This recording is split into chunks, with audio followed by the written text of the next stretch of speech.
Hello, everyone, and welcome to Answer the Call, a Star Citizen podcast where we meet myself, Croncy, two Star Citizen creators, been here for a long time, talk about what a certain topic, what's been going on this week, and then open up the calls to you to allow you guys to, sound off on whatever subjects we're talking today. The subjects are a little bit tough this week for callers, so we're definitely not as full as we were yesterday or last week. So if you guys do want to call in, the calls are pretty much open at this point. All that's really happened this week is 4.2 went to Evocati. That's under NDA. Yep. Nobody can see it, although it looks cool. And unless you really want to see it, then obviously you can find it. But the other stuff was just ship sale stuff and the status quo of what happened last week. So what'd you get into? What's going on? Like, we usually check in and see just like, how was your week kind of thing. So how was your week? So yeah, like I said before the pod, lots and lots of rain here in Sydney in the last couple of days. I think it was a month's worth of rain in 48 hours. And it was just constant. So we found a lot more leaks in our roofs, which is great. Love that. So we're going to have to fix our roof. And in addition to that, like our power went out for like, or at least half of our power went out for like a day and a half. Luckily fixed yesterday. So we're all good for the pod today, which is great. And other than that, I've been playing some Evo. We had race number 6 of the System 7 for me earlier this morning. Yeah, I was watching. Which went rough and then okay afterwards. That's sort of where I'm at. How about yourself? Not too bad. I've been mostly just like playing Evo, still trying to like megaphone the CIG are still selling flight blades and have made no change. But also like EVE Online, apparently we're all going to war. Everyone is going to war. Ooh, so things might get spicy. I don't know how all this works. I don't know what to expect, but I'm kind of excited for that. Let me know if you need a cheeky stealth bomber. I'll reinstall EVE. Probably. I've been. And you've been really bad for me, Mike. I've been off it for a year and a half. I spent like the first 7 months in this podcast being like, Mike, you got to try EVE. You got to try EVE. Yeah. I got out of it, and now you're gonna draw me back in. Yeah. I mean, I did stealth bombing not too long ago. It's pretty awesome. Good fun. Yeah. Yep. So I don't know. It's that's basically what I got going on. Is like, we did mining. We did a mining operation yesterday. So nice. We're still 30K Inc. is still like busy as ever. People are orgs keep coming to us for Polaris parts, basically, right? They want us to go mine the Quantanium because they don't want to do it themselves. And we went to Pyro and we did the whole like bags filled on an Idris thing and a bunch of people out there mining, and it was super fun. I was cargo hauling in a hull A, so a hull A can carry a full mole or two prospectors, and just went back and forth, and it was super fun. And I don't know how much. I think we got like 300 or 400 SCU of Quantanium yesterday, which is like just for Quantanium is pretty good. I don't know how much we would have got like overall ore if we just mined whatever good shit we found. Probably a ton. And it was just super efficient. We were finding our inefficiencies and just had a lot of fun. So whoever's buying from us, they're going to be really happy. And somebody else apparently came to us and offered like what I think like 30% more they want to pay us. Like, oh wow, yeah. So we're pretty happy with that. We're going to be busy. That's pretty dope. Yeah, that is one of the things that I've loved seeing in the past like week and a bit with people with the Idris is how many people are doing like big mining operations, because now you do kind of have like a like it is the closest thing to a mobile base we've got for that sort of stuff now. Yeah. And it works, right? Because you can fit 2 to 3 prospectors in an Idris's hangar, I think. A lot more than that. Yeah, there you go. So you can do a lot of cool stuff. So I'm excited for it. We're gonna do it ourselves soon. It's worth, especially if, and this is the thing that I'm hoping happens, which I mentioned last podcast. If the Idris becomes a Wakala reward, we're going to be doing this. Yeah, I need that. Yeah, I like the Polaris. It's cool. Yeah, earning an Idris in game would be dope as hell. Yeah, so. because for mining, it's the ship. It's like the Kraken or whatever coming in the future. That's the ship. Yeah. But for right now, what's available the Idris is the ship if you're doing big Yeah. operations like that. Like, dude, the whole thing was miners need to stay mining, right? So as they found a quantanium rock, and when it was completely broken or nearing completely broken, they would call me or any other logistics guy. We would go to them. They would scoop it up to have the timer down to the longest timer possible, so we had time to get and drop off. And we would just drop the bags off in our own inventory, leave it there. This is not the most efficient way to do it, but this is how we were doing it given the situation we were in. And then we would come back empty. So now we need to have it, but we would have empty bags on our ship. We would take their full bags and put empty bags on them. They would keep going, right? You got to go your swap logistics. Exactly. So after I left, since I wasn't doing the refining, after I left the refinery, I didn't have any bags. So you go in the back of the Idris, right? And Carly, our Idris pilot, has bags lined on bags lined on one side. So like empty bags on one side, full bags on the other, if we were ever to use her for full bags.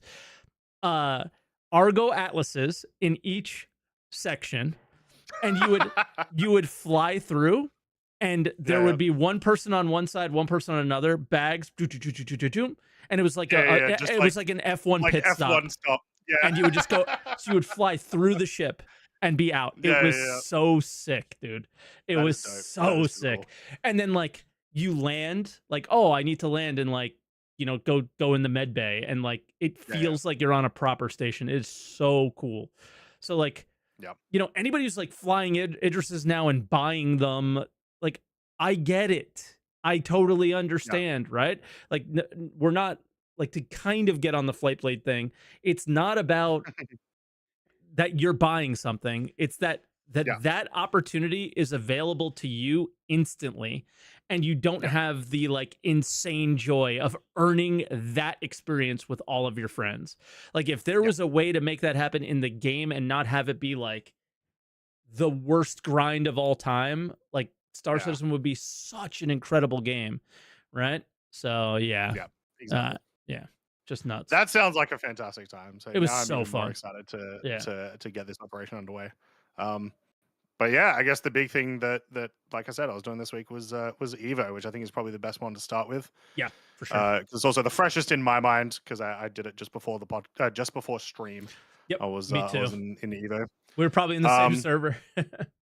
I think everyone is, as far as I'm aware. There's like one Evo server going on right now. So yeah, the usual. New Evo, 4.2. They're jumping into it. First off, anyone who ever thought, every single time I was like, Mike, we have to look at the monthly report. We have to look at the R&D section where they keep on talking about weather. Anyone who thought that was a ridiculous thing, I was right. It happened. It was further along than we thought. We have weather. We have both dynamic weather in terms of like dynamic rain. But then we also have some certain locations with static where it's like always raining in this one particular location. Yeah. What have like that's the first one I want to talk about. What have been your impressions of just like that so far? Okay, so unfortunately that's been like the least of my experience. Like that's the thing that I just experienced this morning for a short time. So I went to like one of those locations that are static, and it was super dark, and it was just raining, and it was like, oh, this isn't anything super special. Now I imagine because it's static, right? Like you're just going in the rain. But the dynamic part has to be like probably one of the more immersive experiences you would have. I have not experienced it yet. Have you? Yes. So, okay, tell me about it. They originally had it on Pyro 3 and Pyro 4, the dynamic. They've temporarily removed that and now put that on Hurston for now. Yep. And so I've experienced both in Pyro 3 and on Hurston. It's really weird, but super, super cool. So the rain sounds and the thunder sounds are awesome. They're very, very, dare I say the word, if I can remember the word. Immersive? Immersive. Yeah. How can you forget that one? Yeah, exactly. So they're very cool. And then it is like very strange, but like cool when like the rain stops and you do see like a sun ray come past because the weather's dynamic. So the clouds have moved, they've deformed or whatever. And it makes it really interesting. In addition to that, it looks like the clouds themselves have had another touch up. because they seem to look a lot better than they have recently, Okay. just in general. So yeah, it's been pretty cool. Now I obviously haven't like gone and done just like regular missions and seen what's like how it's differed anything. It really is just an environmental change, like a Visual, atmospheric right? change Yeah. at the moment. Yeah, it's all just visual and stuff, and like some sound changes. Like But your it is cool. Aurora's not getting shot out of the sky with lightning bolt, is it? There's lightning too, by the way. That didn't happen to me. We will talk.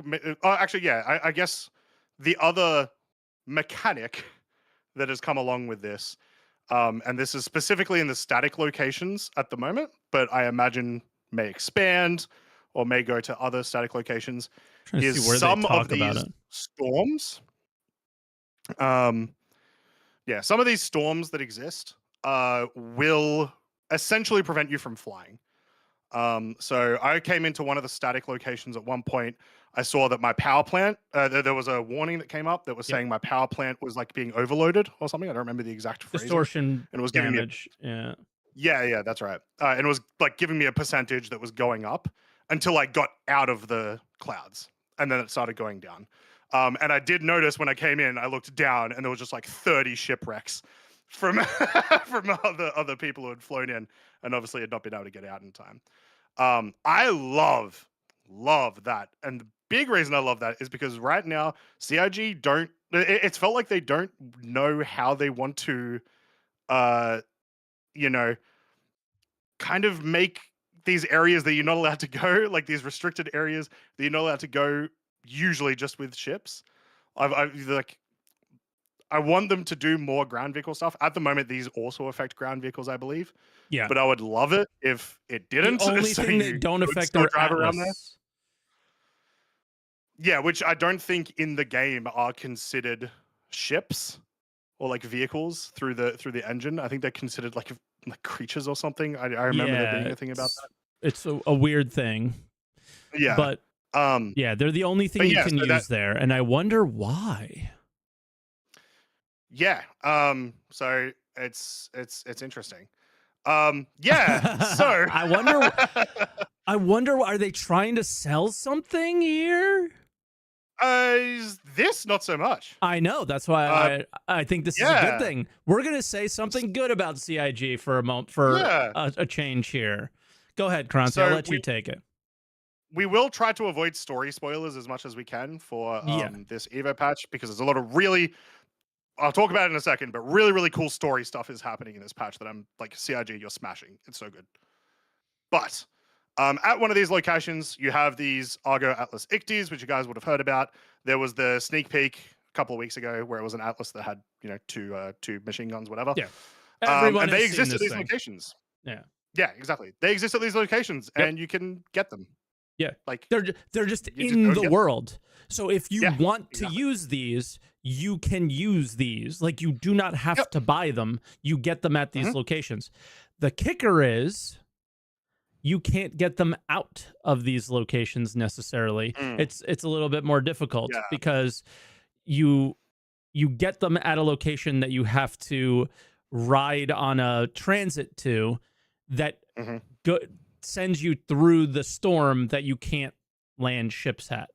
So if you want to use an Ikti elsewhere, then you have to buy it. But if you want to use it in this location, you can use it in this location. And I think that is a decent... It's not perfect, obviously. Perfect would be nobody sells anything. You buy the game once, and CIG somehow has $1 trillion to just spend on server costs and game development. But that's not reality. So I think that's like a decent middle ground that you will certainly be able to buy them. For Astronauty, who's asking in Twitch chat, at some point, whenever this patch comes out, of course you're going to be able to. They're selling flight blades. You don't think they're going to sell the Atlas Ikti, dude? Of course they are. But in this case, you don't feel like you have to buy it. Yeah. Right? As well as it does seem like Wikello will be offering it as well. From what we can tell. Yeah, because it's at his shop or whatever. Okay. Yeah. True. So there's that option as well, most likely. So CIG kind of taking on some of the feedback, maybe, and doing something decent with it here is a nice thing, right? Like, there were not Atlas Geos at Hathor. There should have been, but there were not. I thought they were going to replace the Atlas's retractor beams for the Geos, but they just had the Atlas's retractor beams for the batteries, I guess. Yeah. So maybe a mix of both would have been great there. But this sounds like a nice middle ground. I really like that. Thank you, CIG, for that. I think that's a quite a nice thing. But yeah, do we want to talk about? Well, I'll let you lead the way because you seem to. I'll continue a bit more with just like the mechanics that have been introduced in this as well. So radiation now exists. That's where I was going. So we're on the same page. For anyone who did, anyone who was either at CitizenCon 2023 or did the Pyro playtest for that like week and a half that was on like the old build. As far as I recall, radiation basically works the same way as it did as when you got hit by the big, what do they call it? The big flares. But it's now just location based. So if you are around these bad locations, is what I'll call them, for long enough, your radiation will go up. And your health for me, unfortunately, I was gonna say for me, unfortunately, it was bugged, and nothing happened to me.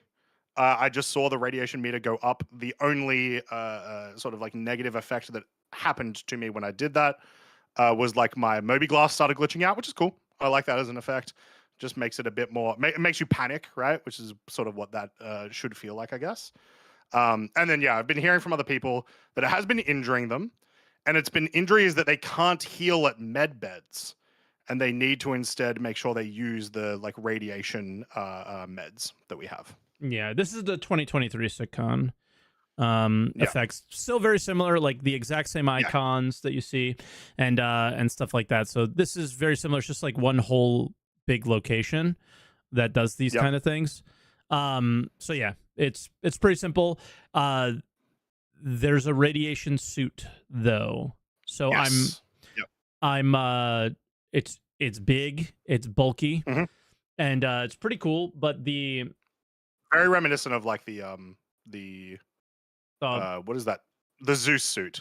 It's kind of like the Zeus exploration similar suit, in puffiness. To that, and it's just meant to block radiation. But what's kind of cool about it is, it is a heavy armor, but it doesn't have the same heavy armor damage mitigation that normal heavy armors do. This one's only 25%, I believe. 25 or 15. The one that I have is, they might have lowered it. Okay, they might have lowered it even more. I remember seeing 25 or who knows. Regardless, it's not 40, which is what normal heavy armors do. So that shows some insight in like, hey, not all heavy armor should be exactly the same kind of thing. So that's good as well. But overall, it's Hathor and CZ type content at another location that is going to be heavily PvEVP. Yes. Heavily. Because you were just touching on the suits, I want to talk about the next mechanic as well. Yeah, true. And the worst part of Siege of Orison is going to happen. And so 100%. People are going to stand in one spot with a railgun, grenade launcher, or anything of the sort and literally kill everyone. And it's going to be horrible. And I can't believe they didn't see it, but they didn't see it again. There'll be something. There'll hopefully be something that we can do. Hopefully. We'll see. But yeah, so we're just talking about the suits. So I want to talk about the next mechanic, which brings us all the way back to CitizenCon 2019. The first one that I ever saw where, hey, it matters what clothes you wear. So in these locations, there are a couple of doors that don't open normally. You need to scan them wearing specific clothes. Which I won't tell you what specific clothes you need to wear because that goes a little bit into the story. But when I tried it, not wearing those clothes, it did not open for me. It said denied, would not let me in. Sweet. It's cool. It's tech we haven't had in the game before. It's a bit unfortunate. Should I like tell people the workaround already? I don't know. Do you mean specifically to get the doors big key open? Card? No, to just open those doors. Like, you don't have to wear the clothes. Oh, no. I don't know this. So, I initially just, like, killed the people wearing the clothes and tractor beamed them in front of the door. Then they came out with the patch note. Yeah. Like Ian was literally watching me do it. And then the next day the patch came out and they went, yeah, you can't kill people and put them in front of the door. And I was like, damn it. No, they shouldn't have fixed You're that. not allowed to That's watch cringe. They shouldn't have fixed that. It'd be great. They didn't fix it. So Okay, they still might. Now you have to knock them out, which means they're technically still alive. And then you do it. So it's more like Hitman, like kind of style. Yeah. Like it's That's more what I'm like saying. stealthy. It's like the classic. Yeah. It's the classic assassin. You knock someone out, you pull their head up to the door that's got the eye scanner. Exactly. So that's essentially what you're doing there. But I think it is better if you knock them out, go into a corner, change your clothes, do it, and then hopefully no NPCs finds the armor that you changed out of, or they like get you know. But that we expect our AI to do any of that? Of course not. So. I think their intention is to leave it where you could knock it out, but yeah. What I like about the idea of it is some of these locations that you can only get into using these clothes and whatnot will have a lot of guys ready to shoot you. And so if you're in just clothes, you've got to take off all your armor and stuff. You're a bit more caught off guard, and it's going to make it a little bit more scary. So cool. I like that. It just changes up the pace of the game a lot more, whereas previously it was just shoot everything inside, right? Yeah. Can I point out a Twitch chat message? Why, based on clothes, shouldn't it be biometrics instead? Because it's a video game. Yeah, you don't get it. It's a little bit fun. It was like a cool little, like, oh, that's cool. Yeah, it was dope. It was dope. Yeah. Because have some fun with why would someone ever wear that clothes if they weren't that profession? Do you ever think about that? Huh? Yeah. Huh? Why would someone kill me and start wearing my clothes? That's ridiculous. You're silly. You just anyway. He's very obviously a Twitch streamer and should be allowed through the Twitch streamer door. Exactly. Look at his shirt. So yeah, there was that mechanic. I'm trying to think. Like it's pretty dense already, and it sounds like there's still more steps to go for this, this sandbox activity. Definitely more steps. But apparently I can't say. Fuck, it's annoying. Big steps. What I will say, some more new like items and stuff can be found as well. One is a irradiated copian horn. I won't tell you how to get it, but that's a thing. So presumably hand-ins for somewhere, sell for somewhere, not sure yet. Yeah. So it's nice to see that sort of stuff. Irradiated and radiation is the theme. There's a lot of mention in the monthly report or roadmap or something like that of new creatures. I don't know if the idea of an irradiated copian is the new creature, or there are like new creatures. Like it seems like we have just like another variant of creatures that we already have seen before. So yeah, it's like we're playing Fallout, guys. We're playing Fallout here. So now I want to talk a little bit about not the actual story, but just what they've like done here. That's really impressed me. So you'll know that there's a bunch of new locations straight up there, like these public locations, new mission locations, but right? They're old. Have you noticed what they the are locations old, are? So yeah, they're the Good Doctor. Yeah, they've repurposed Doctor from the Marine Doctor. Commander. Yep. And they have done a really good job repurposing it, in my idea. Agreed. So the interior is the layout is the same. The interior is completely different in terms of all the branding, all the set dressing, all that stuff. A lot of it is new as well, not just repurposed stuff that they've put in there. Yep. And they've made even like the surrounding areas of these locations they feel like they have a bit more life to them. So if you go to like an outpost now, you'll have your main area, maybe you'll have a little second area, and then you'll just have like a turret just by itself. Whereas like these feel like, those little turret sections, they've got a little building attached to them. They've got a little bit of cargo around them. They feel a bit more like an installation, in my opinion. So I think they've done a really good job of that. There's also med beds that on the outside. Yes. So like, I think they're probably there to like resolve issues with radiation and things like that you might have incurred through playing. But you can set your respawn on them. Currently, if you die, and it could be really problematic with our fantastic third month in a row with Tier 0 item recovery. But what's interesting there, probably a bug, if you die, you respawn in that bed naked as of right now. Interesting. Don't know if that's intentional or not. Hopefully it is, because these are, again, going to be pretty contested. They're in Pyro. They're going to be heavily PvP locations. People are going to be here just to kill you and get whatever you're trying to take from there, right? Or just to kill you. And which I will say as well, I do like they can just respawn. That there are not fun. There are 10 of these locations on Pyro 4, so it is like a little spread out, which is nice. But everyone will be here. So on patch launch, it'll be crazy in every 100% locations.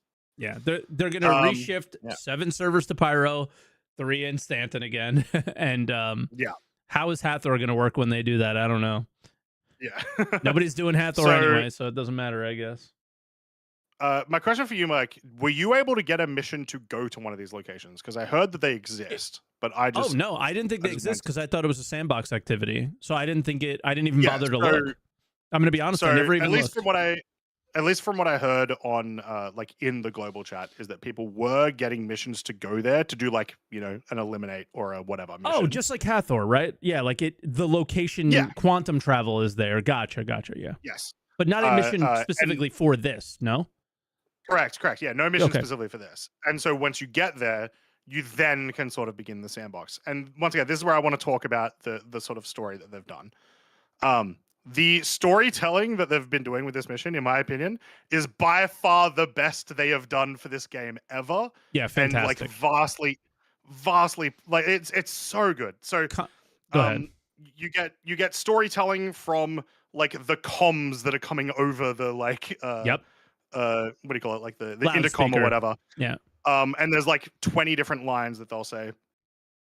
They've got all the data pads around all the places for you to look at. Some of it will be specific to the sandbox activity. Some of them are a bit of literally just like lore dumping of like who the company are.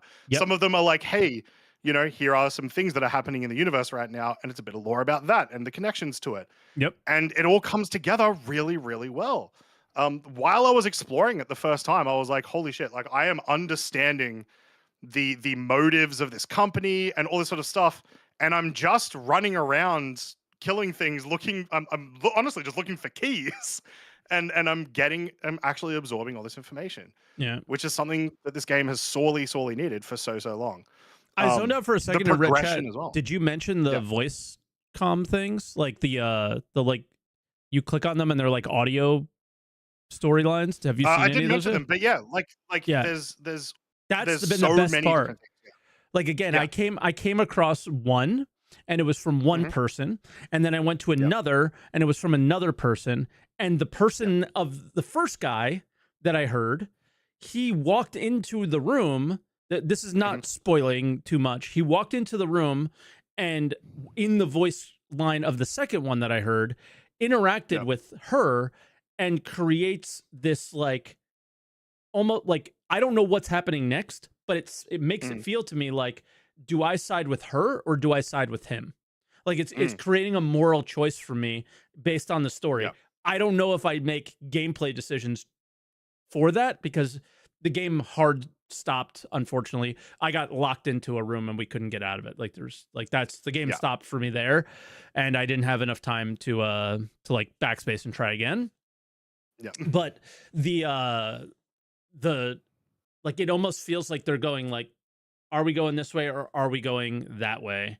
And both will result in this, will have the same result, but it's giving you like a moral choice, and it's kind of interesting. So and then from there, like all of what we were just describing is just like stuff just at these main locations. Without spoiling too much, you then get sent to another location. If you think about it, you personally, the person who is getting invested in the story, needs to think about, well, what is the next step, right? What should I be doing next? You have to take all of these cues that you've gotten from the narrative to figure it out, which is awesome. I absolutely love it. It was super immersive, super exciting. My one concern is that I'm going to get bored of it really quickly, but I'm hoping the content itself is able to continue it. But it's the most impressive thing I've seen from this team in a while. If the story ends the way we hope it ends, with some really big content, that really big Yep. content should be farmable. Yeah. Yeah. So even if it gets quote unquote boring, your farming in MMOs has never been boring to me. Yeah, no, I So farm a lot. yeah. So hopefully not, right? But I don't know. So yeah, really, really big fan of what they've done. The one thing I want to mention is in the patch notes, they originally said that this is going to be something that happens like across Stanton and Pyro. As far as I'm aware, it's all Pyro right now. Maybe you turn in Wicklow, so it's in Stanton. I don't know. Maybe, yeah, very possibly. Yeah. But we're still very early days. You can sort of, you can feel where like there's clearly empty content about to happen that just isn't in the Evo patch yet. So we'll have to see. We will have to see, but it's narratively, it sounds really fun. It's obviously Evo. There's a lot of doors and keys and opportunities for things to break. So we have not learned our lessons from Hathor yet. We have made them worse, I believe. Not to mention one of the keys that you can get just has an open window. So you can just get like a gravlev and just fly in there. That's what we did. Yeah, that's exactly how I did it. Like we were like, we can't figure out how to get in here, so just knock me out. And we're like, which also sucks because I found out how to get in there, and it's once again a bunch of really cool narrative stuff. It's like, or I could just like, and I'm in. Yeah. So hopefully they address that, but we'll see. Yeah. That hopefully is feedback that they've been getting over time. But and the devs who like I just have we have an Evo channel on my Discord, and a couple devs happened to be around that morning when I was playing, and they just were muted watching, said nothing, and I imagine they were just taking in all of the exploiting we were doing. Like I was using the box to get through doors that we were in, so like we were just doing it all. And I mean it's Evo, so who cares? You just keep showing them every problem that they need to solve before they release it, and hopefully they solve it, right? And we'll see. But very cool mechanics. Other thing I want to say is read everything, look at everything, because they did a really good job communication wise to be like, this is what this is what you do with it, right? Like it is they made it very clear. Like literally look at the walls. You need to be looking at the walls. Yes, read the walls, look at the screens and all those things. It like one of them literally says step 1 do this, step 2 do that. Like sorry. Yeah, I do love that. So that's I'm gonna spoil that one because it's actually not narrative purpose thing. There's like the facilities have like a, be careful when you go outside type thing. Yeah. I don't remember what the anagram was, but it was really stupid. And it's like, be careful, tell someone you're outside, grab a weapon. It's just silly. Yeah. The one I'm talking about is very different from that. It is like, okay. This is what you do with the really. There we go. Yeah. This is like the really big thing that you like. This is what you do with the really important item, and it will it tells you like that item has a timer on it, and like you have to go here with it. The thing is, you have to go here. I have not found where here is yet, so that's where everything kind of is broken. I don't know if it's in the game or not yet, but I haven't found it personally. But I'm really enjoying. I haven't gotten as much time as I wanted into it, but I'm really like enjoying the uncovering of everything, I guess, would be the so cool. I would have liked to get more time in it, but today everything kind of broke down. There was like, at least in the server I was like, no NPCs were spawning, all the keys were broken for the most part. So now I'm just kind of hoping for like another patch tomorrow or the day after, and then jumping back in. But that's the scary part. More testing. Tons of different keys. It's like, fuck, man, so many doors, so many opportunities for shit to just stop you dead in your tracks. Like it's gonna be Hathor all over again, and I hope it's not. Hold this one back as long as you need, guys. Please. Yeah. Like this one Hathor isn't tied to a ship's tail, so it should be okay. Until it is, right? The like the Cutlass Storm that can somehow, it's got lightning rods on it and can somehow get through every storm or something like that. The I will actually precursor this. If they release a ship that is good in storms, as in like the mechanic that I was talking about earlier, where your ship powers down, I'll be mad. They do not do it. Make it a mechanic that you can't bypass with money at all. Why would they do that's that? Stupid. Ah! The community's all behind it, guys. It's all over. Nobody's talking about it anymore. Nobody cares. Just sell everything again. It's fine. It's totally fine. I mean, honestly, if they did that after this, if the community doesn't completely riot, I don't like. I don't know what. Because it's like, if you did that, like, what's the point of the mechanic in the first place? Exactly. But again, what's the point of the literal paywall. Yeah. It is a wall that you can't get past physically unless you pay money. What's the point of any of this stuff, right? So it's like, if you could just buy it, right? What's the point of playing the game if you could just buy the experience of playing the game? It's just the same story over and over again. It's really disappointing. But anyway, narratively, this Evo seems to be the coolest. There's something else which I did not bring up, and we actually didn't mention, so I will quickly try and scoop it up right now. Roadmap Roundup pointed out at 4.2.x. So I don't believe what we just talked about is what they're referencing. Do you? I don't even think I looked at the roadmap around. All right, well, yeah, we'll bring it up. Believe it or not, it was actually worth looking at. So for the first time in a while, so I'll bring it up here and we'll scroll down past 4.1 release view, all the same bullshit that we already know. Okay, cool. New creatures, multiple new creatures in the verse. I believe these are like the irradiated versions of things, but maybe there's something else new. Hairstyles are all very basic. They're all just like medium length shit and like one receding hairline one. Radiation, we talked about. The ASD research facilities, we've talked about. The data center, so you start at the research facility, then you go to the data center kind of thing. It's like part of the sandbox activity. We talked about the Atlas. Wicklow ships. I want to talk about this for 2 seconds.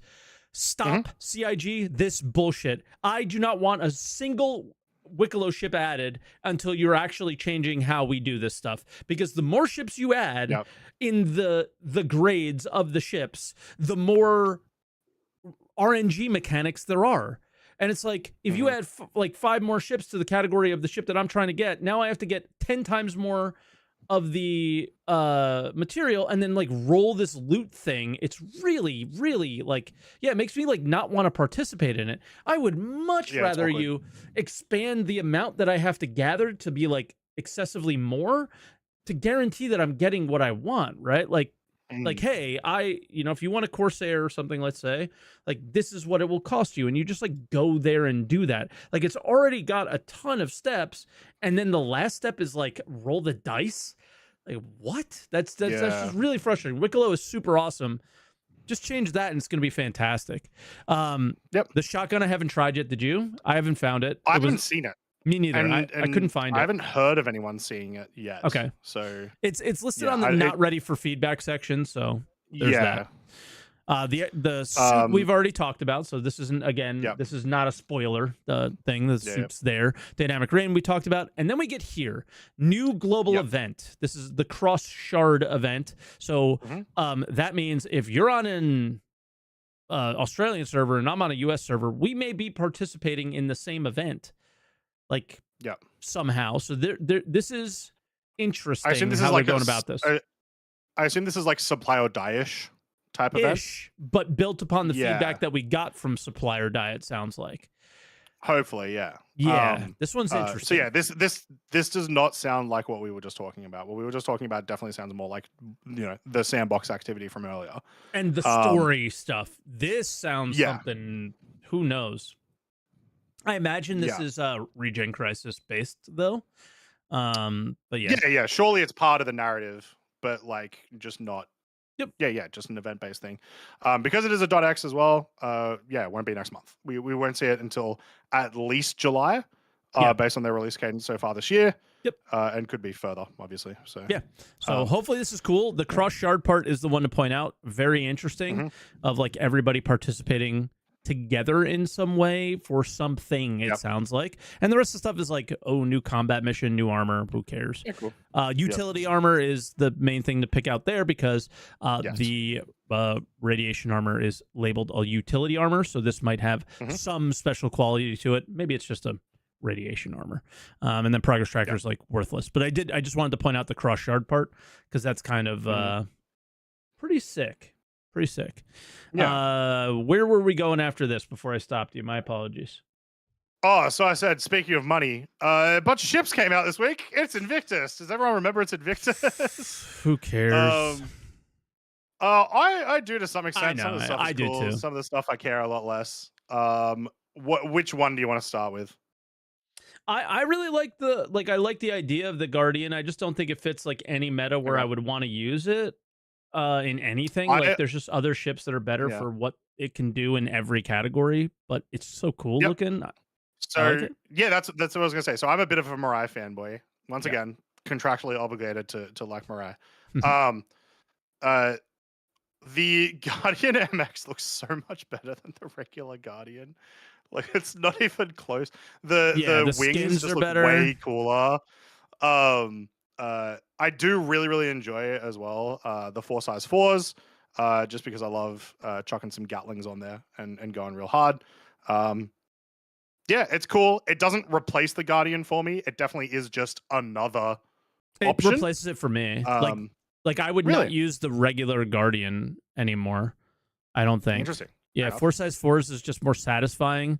And plus all the missiles. Yeah, extra armor apparently, the missiles.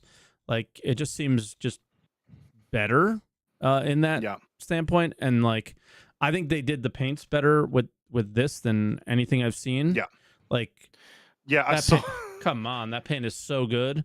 And then if you go to I think it's Harlequin, that's nice. That's nice. That one's sick. If you go to the Harlequin, I see on Reddit. I like this one, but I love Brett paints. We've talked about it before. But I did see someone look at this skin on the regular Guardian because these are interchangeable, unlike another ship which we'll be talking about in a sec. Looks worse or better? It looks so cursed. Really? It looks bugged. Well, because this is not the same ship. Exactly. The shape is different. Yeah. The shape of the wings is too different that the skin just doesn't work. Yep.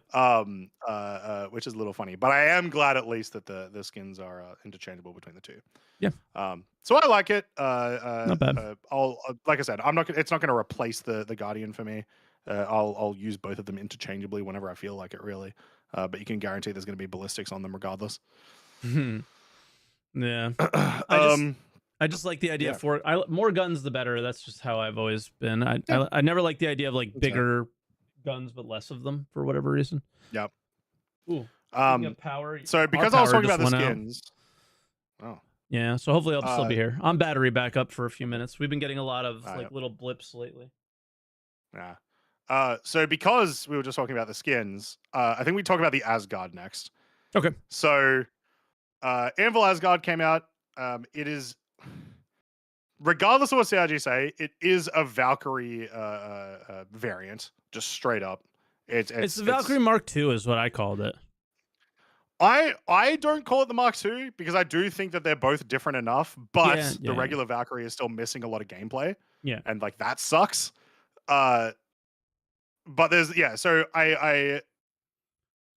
it looks cool again as well. Very. The risen wings at the back. And the like extra pair of wings look very, very cool. Very big fan of that. Of all the ships that we have in the game, these are the closest to like some of the really cool Star Wars ships that I've seen that are more of like the what civilians would just be kind of flying around. Kind of gives me more of what was the Mandalorian ship originally? Forgot the name of it, but that's the vibe that it's always given me. I really like this. Yeah. So from that standpoint. Valkyrie has been the Valkyrie itself has been one of my favorite ships like since I started playing. It's the only military ship that I own in my hangar because I just think it's really, really dope.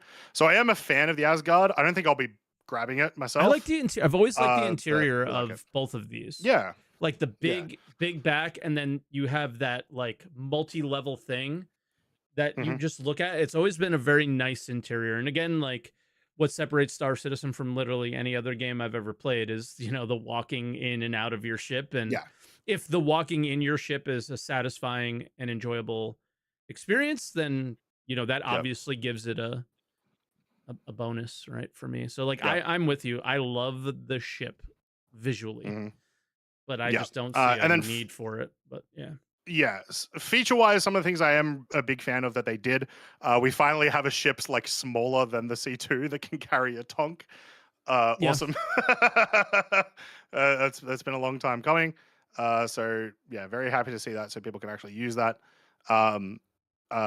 I do like that there is a bit of a trade-off with the weapons, so you do lose some of the the turret behind you cover the turrets. Yep. And like it is a sluggish vehicle, so even though you do get a more weapons slaved to the pilot, this ship does not particularly turn fast. It's going to be still hard for you to hit your target if you're just all shooting like frontward facing. Yep. It's my big problem with the ship, but so like for PvE stuff, I think 6 3s and 2 4s. So the 2 4s are manual turret, but for the pilot you get 6 3s. Which is quite a bit. Speed. So if you like doing PvE stuff and like looting the cargo, this is like an amazing ship for that, probably. Yeah. My big problem with the ship, we were just talking about the Guardian MX and the Guardian and how different those vehicles are. Yeah. And yet they still have crossover with skins. Why the hell do these ones not? These ones are like even closer to each other than the Guardian and the Guardian MX are. So at this point, it just like doesn't even make sense to me. I can't even be like because CRG want to like pull all the money out that they can. Because then why didn't they do that with the Guardian MX? I just don't get it. It makes no sense to me. He's mad, guys. Yeah. He's very mad. I'm mad about skins, which is the one that I want to be mad about. Is about the stuff that just makes the ships pretty. Yeah. Yeah. It just makes no sense to me at all.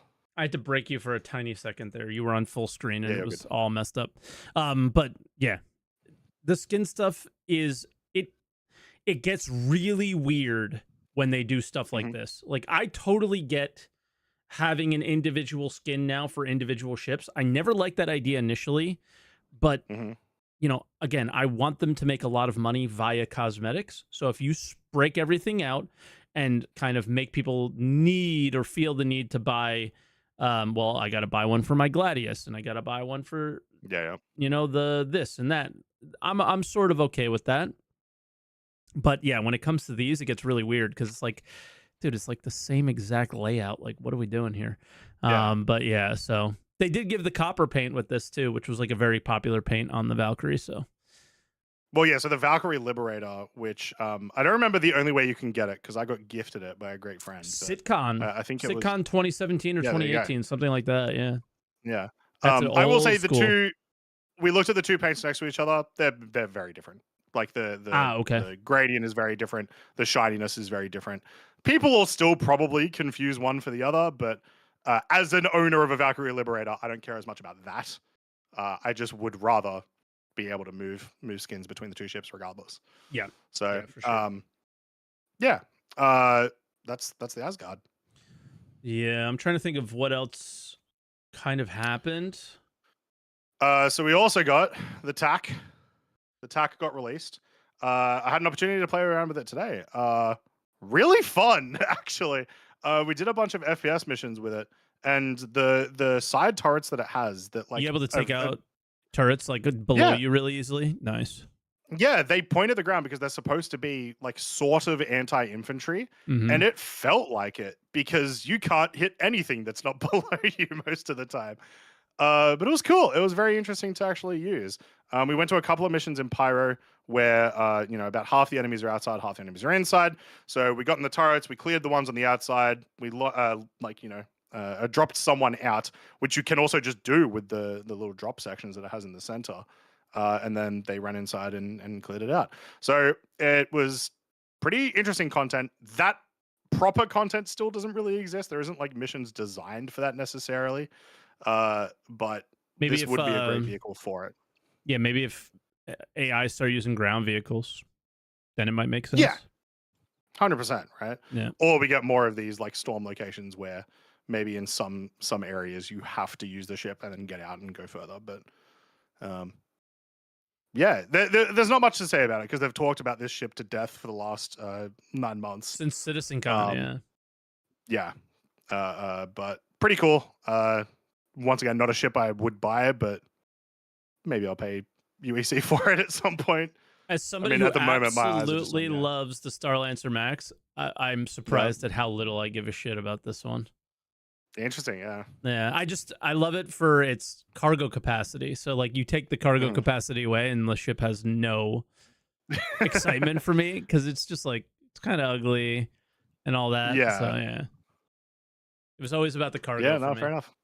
But yeah, I don't know. I'm just still excited for the coming weeks. I really just want to get out of the Evo stage and just get into PTU. Yep. We talked about that earlier. Like I think it's again, I've been saying this for years, just time to do that. There's no need in hiding it. Like if you're allowing creators to literally say what's going to happen, and we were kind of nice to you and didn't say everything, to allow you to experience it. I don't know what to do. But again, they like want to preserve their stories. I get it for this year, but it's gonna be, I don't know, like people can't avoid it. The spoiler, like it's right. Like it feels almost like I wonder if they can do stuff like this and have it when we test it, because it still needs to like go through Evo. It still needs to like get all the testing. Mm-hmm. Can they do it in a way that we don't even find anything out about it? Like all of the pads are blank except for a code. All of the like what do you call it? Like all of the walls and TVs and what there are just like black or white, right? Just or like this is a placeholder voice line. This is a placeholder voice line, you know? That would still allow them to get all the testing in they need before PTU, where I think everyone is guaranteed to get spoiled at PTU regardless. Like wave 1 stuff. Yeah. I don't know. It's kind of tough, but that's all I really have. We can go to callers. We don't have a lot. I know we're trying to have the podcast go until noon to discuss what might happen with Drake. So we might give you guys a little bit more time on the line today. Maybe, if you still want to talk about Flight Blades. That's the other thing. You know what? If we want to extend it a little bit, I feel we could talk about Flight Blades, but not in the way that you would think. Like this morning, there were more videos to watch of other creators talking about Flight Blades today. And I just went like, ugh, I did that. And if I'm doing that, what's the average backer feeling? Yeah. Right? And like they're winning. Their strategy is working. And it's kind of disgusting that it was like, let's say nothing. Let's do nothing. Let's let it die. And let's keep doing what we're doing.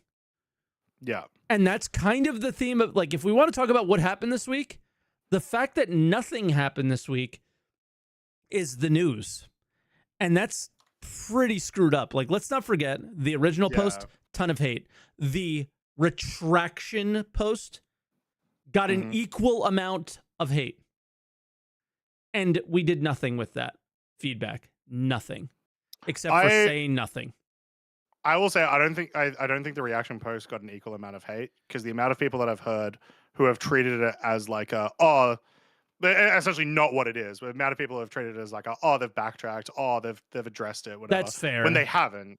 It hasn't actually been addressed. It's the same amount of like frustrated reactions and the same amount of upvotes on the top posts for the most part. Like the top post on the first one has like 3K upvotes, and mine is the top voted one on the second one, and it has like 2K.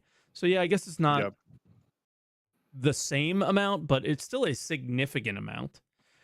And it's this is spreading out to wider and wider and wider audiences, and people are looking at this and it's like, holy crap. So, but I don't see anybody coming to my Twitch channel going, so are what these people saying true? Is the game a scam? Yeah. Right? I mean, look, it can be very tiring anytime we have something really rough happen in Star Citizen to just be constantly talking about it, right? And that's got to be what a lot of the community sentiment has been in the last couple of days. Yeah. This is why last week I said, like, you don't have to necessarily worry about it right this second. It's when it happens again, you have to be louder than last time, Yes. right? Because it will happen again, right? They're saying it will, yeah. Yeah. 100%. Like the yeah, it's just if they don't make a comment on any of the feedback they got on that second post, we're just replaying the record. And it's like but then at the same time, if we say nothing, and I'm having this, inner battle with me where, like, initially when this happened, I said, I'm not going to give this up. I'm not going to give this up. It's either like I die here or we succeed in the game being better. And I'm dying. I'm already dying. Like, my health is low, dude. My health is low. Gotta get out of that radiation zone. Yeah, I gotta buy a radiation suit on the website. Which should just be a skin. Yeah. I think in the short term, I don't think anything's gonna happen either way. I think what's more likely to happen is in like 6 months' time, they'll try something again. Whether they know it or not, they'll try something again that's in a similar vein. And then, it's just, we do the same thing, but louder. It's the only real way that you can sort of do this, because we have also, like the community has pushed back on stuff from CIG before, obviously. Sometimes in terms of gameplay, sometimes in terms of like bad business practices. But as I said last week, like, never to this extent. And that's, like, as a member of the community, that's what spoke most to me. And I've got to imagine CIG see that is like someone is like, oh wow, holy shit, they really did not like it, right? Yeah, like I said it last week, like, my opinions are not usually widely adopted by the majority of the Star Citizen community, and I think for the first time, like, we were all together on that one, and then there's a few select weirdos that are not. And what's funny is they're coming to my channel and saying, you're in the minority here, and I'm like, buddy, are you like in a room by yourself thinking you're in the majority? Like, what is going on here? Like, this is like, look around you. Like, we've never seen a more united like front on something before, like, ever, outside of so like you have to be blind to say something like that. But I'm struggling with, like, how do we move forward with this? And it's like, do we just make jokes about it now, like the flight blade jokes that are constantly happening, or you know what I mean? Like, well, we do until we are very, very sad in 6 months' time. Like, laugh so you don't cry, sort of situation. But like, I don't want to stop bringing it up, but I don't want to become exhausting for people either. And it's a challenge right now, because this was really bad. This was really, really bad, and they're not suffering the way we are. Right. And it's frustrating. So, yeah, I think a good instance here with a recent example that we sort of talking about is these Iktis being available at this location, these new things, and being able to say, see this, what you did? That's good. Yeah. That's what you should have done. Right. And then we would have given you all this praise and whatnot. Do more of that. Like, I will spend more money if you do more of that. I ain't buying blades on the website, but I will, like, buy some more skins for the Ikti if I can get the Ikti. Can you please separate, like, if they just did one, like, just separated out the skin by itself this week? Like, could you have at least done that? You know, like, that's how I feel. Like, that's how, like, oh, I don't want to curse, but like, that's how, like, evil they're feeling to me. Is like, you didn't even just like give us a package for the paints, because I want to buy those. I want to buy a couple of those paints, and I can morally not buy them. I cannot buy them. And I want to support CIG by buying paints. Like, I want to. Well, I won't be buying them, but I will melt ships that I have and then buy them with store credit, and that will eventually deplete my store credit pool. And if I want to buy a ship, I'm gonna have to do it. Right? So it's kind of the same thing. But like, I want to support them in that way. And it's just like, are you hearing any of us? Do you care? Like, that's how I'm feeling right now with the silence. Like, how little do you actually care? And because like we're all sitting here super passionate. Where's yours? Like, where's yours behind this, guys? Like, it's just embarrassing. I'm so angry right now. I'm so angry, like right in this moment by that. Yeah. I will say, I think there's also a world, if they do want to communicate, like better than they did, they may just wait until after Invictus, which I don't think is necessarily because they're trying to be predatory to like get people to spend more money. There just is a lot of communication about a lot of things during Invictus, and it may get lost in the get lost in the cloud of it. So, yeah, my hope, I guess, would be that we hear something. When does Invictus end? Like 4 days? Maybe in the next 2 weeks we hear something. Otherwise, I am okay with hearing nothing for a while. I just want just split out the paints. Just split out the paints, and then it would be like a sign. You know, it would be a sign that you're listening. Because right now it's like, don't you feel like everything you said is on deaf ears? Like based off of everything that has happened right now, like you said, it will happen again. Why? Because it sounds like they're not listening, even though they're saying, we hear you. We really appreciate your feedback. Yeah. Okay. But like that's like they gotta walk the walk. They're always talking and they just consistently do bad shit. So yeah. Ugh. So if you want to call into the Answer the Call podcast, what you can do is you can go into the description here on YouTube or on Twitch in Max Chat if you go !mark podcast. Follow the link, head into the green room, and then we'll get you guys in. I'm depressed. All right. We have a full set of callers now, and I think that's probably pretty good for where we're at. I did not put in the caller's name, so I'm going to do that real fast. If you want to pull Doc in, you can. If you're able to see it. Yeah. Dr. Introvertsius, you are here on the line. Answer the call, 1-800 romantic requests. What do you want to talk about today? 1-800 ship sales. Yep, that's more like it. That's the ringtone. How are we doing? Are you playing? I saw you come in today to the stream, and I'm like, oh, Doc's back. I haven't seen him in forever. Are you even playing? I was playing. Well, because I don't have basically any time anymore because of work. I get like 3 hours a night to actually do stuff. That's a lot of time. Because SC takes like an hour to get stuff set up. Anything set up takes Yep. So I'm just like, I thought you meant you were playing 3 hours a night. I was like, that's a lot. Oh god, no, hell no, hell no. No. Yeah. I have been playing a little bit. I've been starting to get back into it because I've not played in like 4 months, 3 months properly. I think it's been a while. But yeah, no, I'm starting to get back into it. How would you add to our conversation of like what's been going on lately? I've heard bits and pieces. Sort of the flight blade stuff is like just they don't even do anything from what I've seen. I've seen a couple of stats on them, and they apparently don't really you said they're placeholder. Oh, okay. Well, in even Discord even somewhere, like the usual like CIG communication stuff that is just not ideal. Yeah. What I would recommend, if you go to friend of the podcast, EchoBit, if you go to their, I think on their Twitter, but maybe also somewhere else, they did tests of some of the blades both in atmosphere and in space.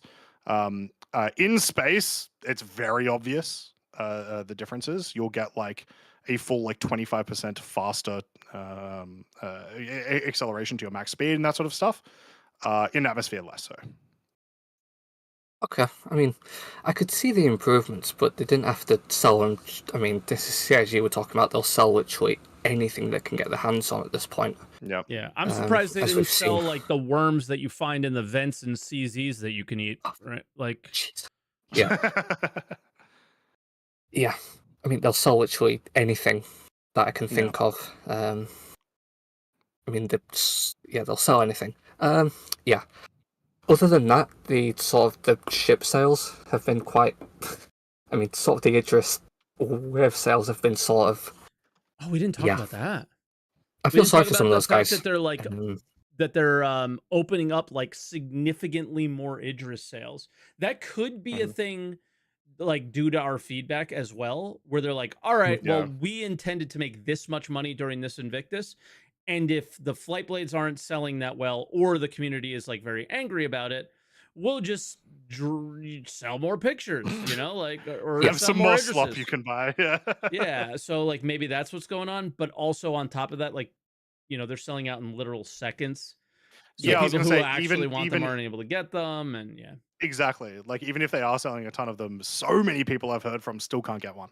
Yeah. Yeah. No, they're ridiculous. Like I've never tried. Got like I don't care. F5 gone in like 2 seconds. It's yeah. Like it's wild. Come on, after that experience that I had with the mining stuff, like I want one really bad. Yeah. Like, but I'm not going through that to get one. Yeah. Hopefully it's a Wicklow. I'll get it in game. Wicklow reward. I saw one in game, and it's massive. It is. It's massive. It's. Yeah. I want one. That's all I'm saying. It's very dope, very fun. Right now, it does have pretty much only one mission that is designed for it, which is the Hunt the Polaris. And that mission is really fun in it, Idris. So. It's still very like you could use it for whatever. Exactly. Yeah. Use it for whatever you want. If you have an idea, you got the people, you can plan pretty much almost anything. I was going to say everything, but there's like a line to it. Yeah. I mean, the ship sales as well. I mean, I'm going to sound like a right shill, but the Star Wars attack sale, the best ship trailer I've seen in a while. I'm going to say it. You can hold me to it. Best one in a while I've seen. Chris Roberts, the director, you know, he wins again. He's just very good at that stuff. Yeah, I'm sure he was stood over the guys like, yes. Really, you think it's better than the what was the Drake mining ship? My brain not working. Oh, the Golem. Yeah, you think it's better than the Golem ad? The Golem is so good. For whatever reason, I didn't see that one. Remember the Golem ad? The Golem ad is a guy just mining while there's just murder going on behind him with like all capital ships. And I'm gonna go. I need to look back at it. It's an absolute banger. The Kraken one. That's also the Kraken. Oh, it's Hathor. The Kraken one goes hard. That was one of the. I like that one. That was one of the first things I ever saw in Star Citizen. Was in like 2019. I saw the Kraken ad from like the previous year or whatever. And hey, then I bought a package, so it obviously worked. Yeah. Oh yeah, there it is. This is one of my favorite ads. I love this one. He's just chilling while everyone else is dying. Yeah. It's great. That's cool. But anything else, Doc? Nothing much really. Although for the past few weeks, I've been seeing actual devs out and about, which is pretty cool. I don't talk to them because obviously we're sort of, you know, it's like at work and stuff. We're like sort of like heading into work, so I don't really get a chance to talk to them. But yeah, I keep seeing a few of them out and about. Like you're in Manchester and you see them out in public. Yeah, just yell at it, like just yell at them. Star Citizen's a scam. Anytime you see any of them, and see what happens. See if they like, you know, turn around or something. They just get based and then they keep walking. They'd be like, true, but it's a good paycheck, so I don't care. But so I don't know. Yeah, say hi to us. Say hi for us, I should say. Yeah. But I might see him next month. I'm not sure yet. I might see a few of them next month. Sounds good. There's not too much. All right, brother. I guess we'll let you go then, and hopefully we'll see you in the org soon. Hopefully, yeah. All right, brother. I do intend to. It's just life. Understandable. Understandable. Yeah. Enjoy it. Bit. Yeah, man. All right, bye now. Bye. All right, so that was Doc. Our next caller is CallMeTeach, becoming pretty regular. As well. Gentlemen. Hello. Love to hear from you. It's been so much fun, hasn't it? Yeah. Unironically, I had so much fun this week. Holy crap. Yeah, like I kind of did too. Most of it was an Evo, but like, I did have a lot of fun this week. Most of mine was based on the thing that Mike said toward the beginning of the podcast, mining events. Okay. Yeah. Mm-hmm. So I've got to help you out. I've got to give you a little bit of Resurgia, and I've got to boost up your health bar here real quick, Mike, because mining events, oh my God, dude. Well, like if we have a mining event, what do you mean? No, we just grouping up with your friends. Gotcha. With my org. Yeah, so the org that I'm a part of. Shout out to Marauder Squadron, everybody. Shout out. We ended up going and doing a big old mining event over on I think we were in Bloom. Like just had an Idris sitting out in orbit. Yep. And we had a couple of prospectors go down, fill up. They would come up to the ship. We'd do the same pit stop process. You go through the back, full bags off, new bags on, out. Yep. It was yeah. It works for everything other than machine. It works for everything other than Quantanium, because obviously the bag breaks. Yeah. And moles or can't fit. the bags explode. Yeah, moles can't fit, but you can just park in front of it and move all the stuff. Yeah, exactly. Or just have like 6 prospectors and just keep rolling through. Yeah, it was screw so them much all. fun. Yeah. I was gonna say the prospectors make it a lot more self-contained, which is fun. That's cool. I'll see if I can find my stream from yesterday. I'm looking for it. But yeah, that was the highlight of my week. I heard from one of the guys in the org who's also an Evo member about the dynamic storms and weather, and I was like, oh damn. So you got hit by lightning and your fuses went out, got burnt, your power plant got burnt out. Like, he got hit hard. It was crazy. Yeah, like no ship can survive the storm, including an Idris. Just keep that in mind. That's absolutely crazy. It is designed to be a you can't come here in a ship. Correct. I mean, a reason for ground vehicles. That's all I got to say. That's my hope. But right now, ground vehicles are also affected by the same thing. So yeah. Maybe not. Like my hope is there, but it's running out pretty quickly. On the subject of vehicles, having the Atlas Ikti come in and all that too. Like, I think it was funny when the original Atlas came out and it was having issues being stored in vehicles when you stored a vehicle. So the original thing with that, from what I had heard, was the fact that it's treated as an entity, not a vehicle. So, like, I don't know why, but apparently they're NPCs that we can just become part of. And do you know why they're treated as an entity? Have you tried to put it down a freight elevator yet? Because you can. Have you tried to pull it up from a freight elevator yet? Because you can. It's gonna be so great. That's another thing. So I think they're trying so excited. They're trying to deliver some ground stuff. Like maybe they won't get the wheeled vehicles through there yet, but they're trying to get the at least the Atlas is doing that, and that would be a wonderful quality of life. Yeah. Thing. Look at this. Look what's about to happen. I'm about to fly through the Idris and go on.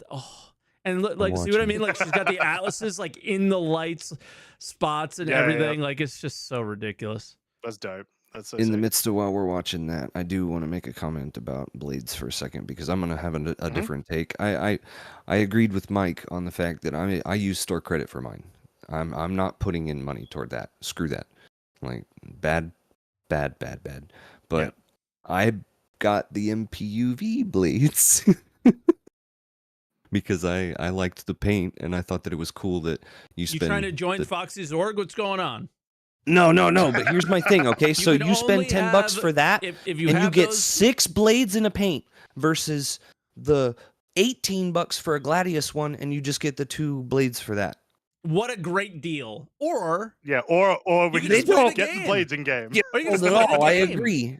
That's crazy. And then maybe they could just like sell you the cosmetic by itself. No, I 100% agree. Yeah. I Sorry, think I'm not mad at you, but it's just like, again, this is all directed at CIG. It's hard to not be heated in this conversation. It's so bad, man. Like, it gives you the shakes, literally. Like, I'm shaking and vomiting thinking about it. The radiation's cool. The radiation is cool. I'm hoping I get to see what actually happens to it. But from what I've been hearing from other people, it's like, you take damage, but it doesn't heal normal. You need to like heal it in other ways. I don't know anything about that. Okay, cool. I've always had the suit on. You can get like a de-radiation pen. I don't know if that apparently solves the injuries that you sustain from it as well, though. Okay. Those are already in game too, like all the other different types of med pens, like the decon pen, detox pens, all those green and purple and whatnot. But on the subject of those suits and the updates to even some of the older ones, like RSI Zeus suit going down to 25% HP for like the damage percentage, stuff like that. That makes me curious about some of the other hazard suits that we've also gotten in Subflare before. Are those going to be usable? Usable, sure, but are they, as defensible? They're like temperature hazards, right? Yeah, they're not FPS like combat suits, right? They're meant no, for other things. No, like the biohazard ones that are clothing, not armor. Oh, I thought you were referring to the temperature ones. Yeah. Like do you mean like the Do you mean like the one that's like the yellow helmet and it's got like the red eyes? No, I'm talking about like it's got like a face shield and a bunch of like straps and shit on it. Yeah. And it's got a big old biohazard symbol. The only time I wear it is at Invictus and IAE to prevent any possible copium like coming in to my suit. So I wear my biohazard suit to keep it all out. Yeah, and it's worked perfectly. I've never bought a ship at any of these while wearing that suit. So that was an excellent purchase for me. Removed next patch just to make Mike buy stuff. Yeah. Oh my god. I wear my biohazard suit only at the ship sale events, and it's worked perfectly. That's great. That's the only RP I've ever done in this game. Is that? I don't think that necessarily counts as RP. Unless you're going around in Invictus being like, haha, not buying that one. Not buying that one. Can't get me. Copium. I got the suit on. Yeah. But yeah, that was it for me, guys. I was really excited about the mining stuff. I think it's going to be cool using the Idris for a lot of things like that. And I mean, the potential is getting there. For sure. To touch on that a bit, I saw Red Monster did like also a big like Idris mining thing. It's so and he great. went 1,500. It's so cool. 52 days for a dynamic solventation. He's like, let's cut this down a little bit. Yeah, we saw that video and we decided we were going to do it in batches with a raft. Yeah. There's also you don't have to stress about that. I don't think like they're aware of it being that way. At that German bar citizen thing, Con 42, Torsten was like, yeah, we're gonna be looking at that because obviously now that these changes have come in, we recognize that you want to do these big orders. So and you want to be able to. But we also don't want you to have to wait 52 days for you to get your money. So whatever this is at least how our org is going about it. Whatever you're trying to figure out about like the way you want to do things, just assume that big orders are going to be able to be done. Don't change it too much. In the long term, like whatever your plans are going on, because we're certainly not, because big orders are just always going to be way more efficient. Like I'm pretty sure it's going to be very similar to how it sort of works now, but just like better, where like as the stuff is being refined, it'll just end up in your inventory as it goes. So even if it is 52 days, so like even if it is 52 days, like you'll be able to like collect it as it's going or something. Like I don't think it should be 52 days, but so I'm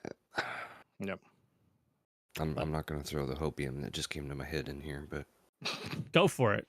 I have my bio suit on. Different. I am wearing yellow. Different processes for different materials. That would be nice. So when you're setting up your orders, you can divvy it out into, okay, so this one needs to be at Dynex, this one needs to be at yada yada, you know? Yeah, less about time and money and more about like getting the purest of done. Yeah. The process. Yeah, that's what I'm hoping for. I don't think that's too hopium. We know that they want to change the system a bit for crafting, and that's something that we've suggested before, is like using the processes to mess around a bit more with your purity rather than like, getting the bonuses time and stuff. Yeah, and they've talked about catalysts and stuff that we're supposed to be able to use during refining to be able to adjust those. Yeah, it's all up in the air still. So we'll see. Yeah, for sure. Exactly. But all right, But Teach, yeah. it sounded like you were done. Obviously, don't want to cut you off, but No, anything you're else? good. Yeah, that was it. I want to see the other callers' stuff too, and I want to hear what they got to say. So, you guys have a good one. It's always been a pleasure, and we'll hopefully catch you next week. But if not, then soon. All right, brother. Talk to you soon. Sounds good. Cheers again for the call, mate. Yeah, man. See ya. Bye now. All right, and then that was Teach. We're moving on to Jedi next. Jedi Menace. Can you hear us? How you doing, Jedi Menace? You are in here. You are currently muted. Jedi Menace going once. Ooh. Yeah. I hear him. Yeah. Howdy. Yeah, He's a regular, it's a little so delay, sorry about that. yeah, we know he's a regular. You're a regular. No, we know first-time you caller, figure it out. first-time caller. Yeah, sure. Nice try. How y'all doing? Good. How are you? I just want to talk about how I envision blades to have been working, and this is what I wish CIG would have done.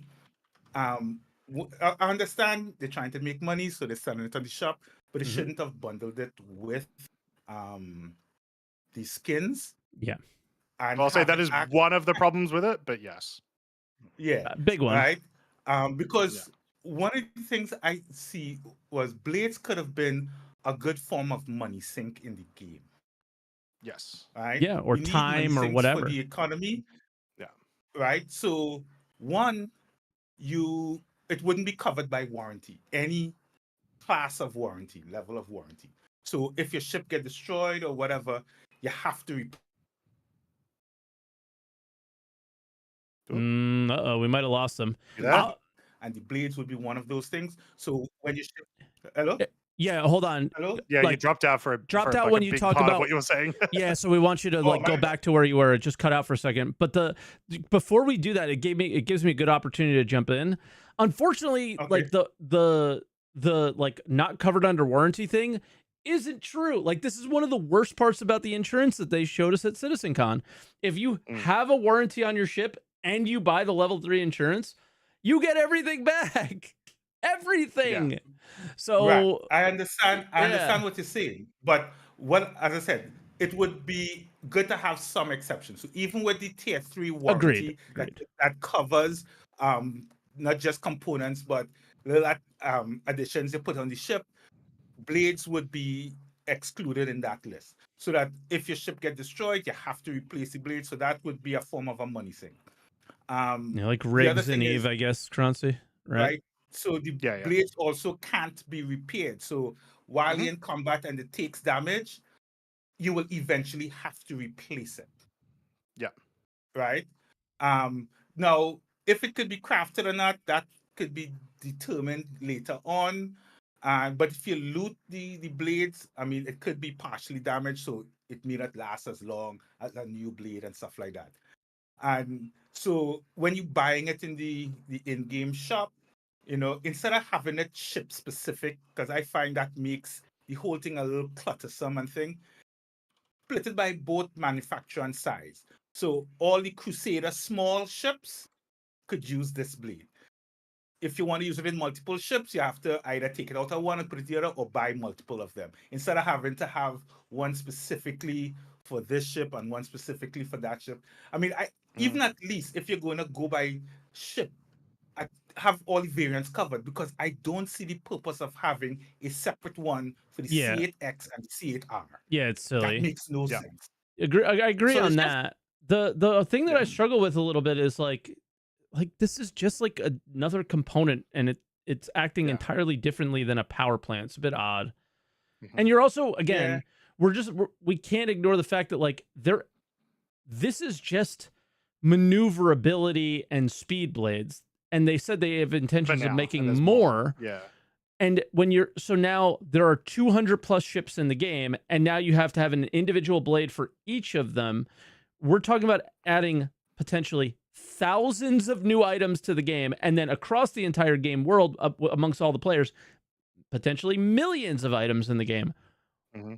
Why? Yeah, it's going to that listing is going to get very cluttersome. Yeah, just like bloated, cluttered, just dumb. That's me though. Yeah. So maybe. Like it depends. I would be more concerned about the fact that it's a lot of balancing that has to be done really quickly. Yeah, we have database problems now. And you're just adding to them, Yeah. Yeah, so that's just all I really was thinking about when it comes to the blades and stuff. The stuff you all was talking about with the Evocati, like I mean, because I always been wishing for them to resolve being able to load vehicles in the freight elevator, because having to pull it to the, because sometimes even when you pull it to the side and you send down the elevator, it's it doesn't happen often, but sometimes the vehicle disappears. So now you're like, oh crap, I didn't claim it over, bring it back up and do this over again. It's rare that it happens, but it's still a nuisance to do that, especially with the length of time for the elevator to go down and come back up. Oh, And yeah, that's the you know, worst. yeah, but yeah. Well, thanks for having me. You know, Yeah, thanks for calling in. I'll leave it to other people so they could get in on the call. Sure. Perfect. Y'all have a No good worries. Dude. Yeah, you too. Thank you, Jedi. What is going on this week? Are you noticing this weird trend that the week that we actually want people to go long, everyone is going short? The only time in the history of Croncy and I being here did we want people to be a little bit more long-winded potentially, because we wanted to extend it to Drake because we think that there could be some interesting news. This is the first time that people are like, all right, I'll just take a couple minutes. I was like, what is going on? They're extra polite this week. Honestly, I think the actual answer Appreciate is you guys. because the big news this week is Evo. Not everyone has access to Evo. 100%, So there's not much that people can give their opinion on based on just us trying to exposition what we saw. If there was no Evo this week, the show would be over already. Like there would just be like nothing to talk about. We would not have gotten 2 hours out of ship talk for sure. for sure. So yeah, but yeah, it's just I just find it funny. It's like the first time that people are like, oh yeah, just thinking about the people behind me. We're like, most people are just going like, oh, well, we could do this, we could do that, and they go on forever. So yeah, it's kind of funny. But all right, we'll bring in our next caller, Twicefun. Hello, Twicefun. How you doing, Twicefun? Twicefun. I heard something. Hey, how are you? Hey. Yeah, doing good. Do you hear me well? We hear you. Yep. You hearing us? On the calls, right? Yeah, I'm hearing you quite well. I think I'm closed the stream, so that's good. I'm on a train, going back from some Pokemon TCG championship in Poland. So if I get I'm sorry. I wonder if you know my friend. I'm a first-time caller, actually. Which one? Tell me. I think he won the world championship in 2003. His name is Alex. I don't know. He's a Pokemon TCG world champion. He's a literal world champion. Mike's so old, guys. Holy shit. I think it was 2003. I was like 10 then. I was 9. I'm not sure. 2003. It may not have been 2003. I'll have to text him because he's younger than me. So I don't know. But yeah. Anyway, his name is Doyle Brunson, and he won the Pokemon tournament. And he's literally dead. But yeah, my friend's a TCG world champion. Now he's trying some other game. So that Disney TCG game. He's trying to be good at that. Lorcana, yeah. Yep. Sorry. So anyway, no worries. My bad. So Star Citizen. Yeah. So I hoped I won't be a short caller. I have like 3 A5 pages of notes for me. There are people coming into the train, so I'm not sure if I'll be having some peacetime. But anyway, I'm loving the content. On the blades. I actually did. I have a point about that as well. Maybe not the people in the train, but in general, yeah. So definitely, I'm loving the content. I listen your content for work and for sleep. And if you think that hey, we are boring, you're definitely not. But there is a cool book from Matthew Walker, Why We Sleep. It's an Australian actually guy, I think. That in the first pages of the book he says like, if you're reading this book and you fall asleep, that's good because you will remember more. So keep that in mind, okay? So I wanted to give you like 3 hot takes from my side in regards to Flight Blaze, and also kind of related to Flight Blade's hot take, let's say. But I just wanted to give a quick summary from my perspective of who am I, because I think that might give you some information of, okay, maybe why is he coming from this direction, or maybe you think of a question that you have for me, right? So I have 12 years in IT. I started as a functional tester, a web tester, moved through like backend API automation testing and coordinating release branches. Now I'm a business analyst and getting requirements, talking to stakeholders and stuff like that. To some extent, I understand the process of development, right? Like setting up the environments, needing to work like additional hours on the weekends before big releases, the process of development in general. If you want to, I wrote it down because there was this CitizenCon situation drama, right? That happened half a year ago, and you can ask me questions about this. How do I feel about that as well? And in general, as for my gaming experience, obviously I started on like a Game Boy Pocket with my Pokemon under the bedsheets, and for 25 plus years, I've played and experienced many different genres of games, like. I can give a few examples like Airfix Dodge Fighter, The Division, Scavengers, Guitar Hero, Dungeon Board, Subnautica, all those different things, like in general genres of MMO, survival, battle royale, extraction shooters, cooperative games, artists, music, chill, and more, right? So I'm an average Star Citizen player. I'm being in touch with all the content being created, right? I don't have access to Evo, as you guys just said, that there is like this probably a quite niche thing, right? I'm not reviewing Spectrum that much. I'm not big in like workplace.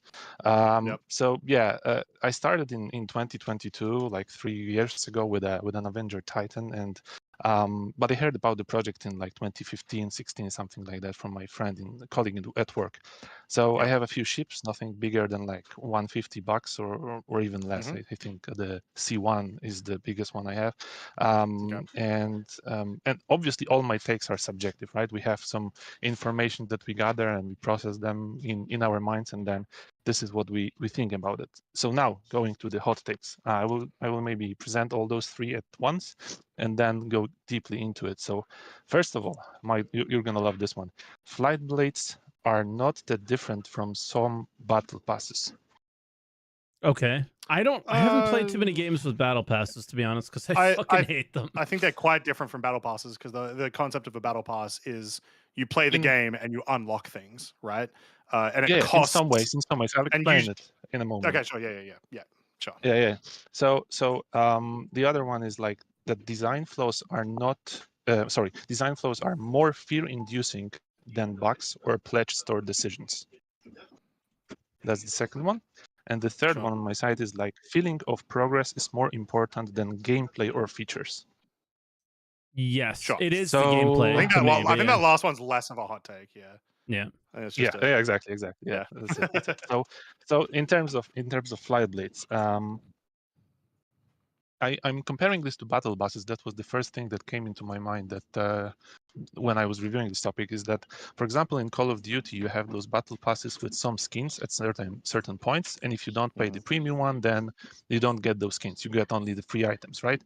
And then if you are at some low level account, then once you get the skin, it comes with some attachments to those weapons.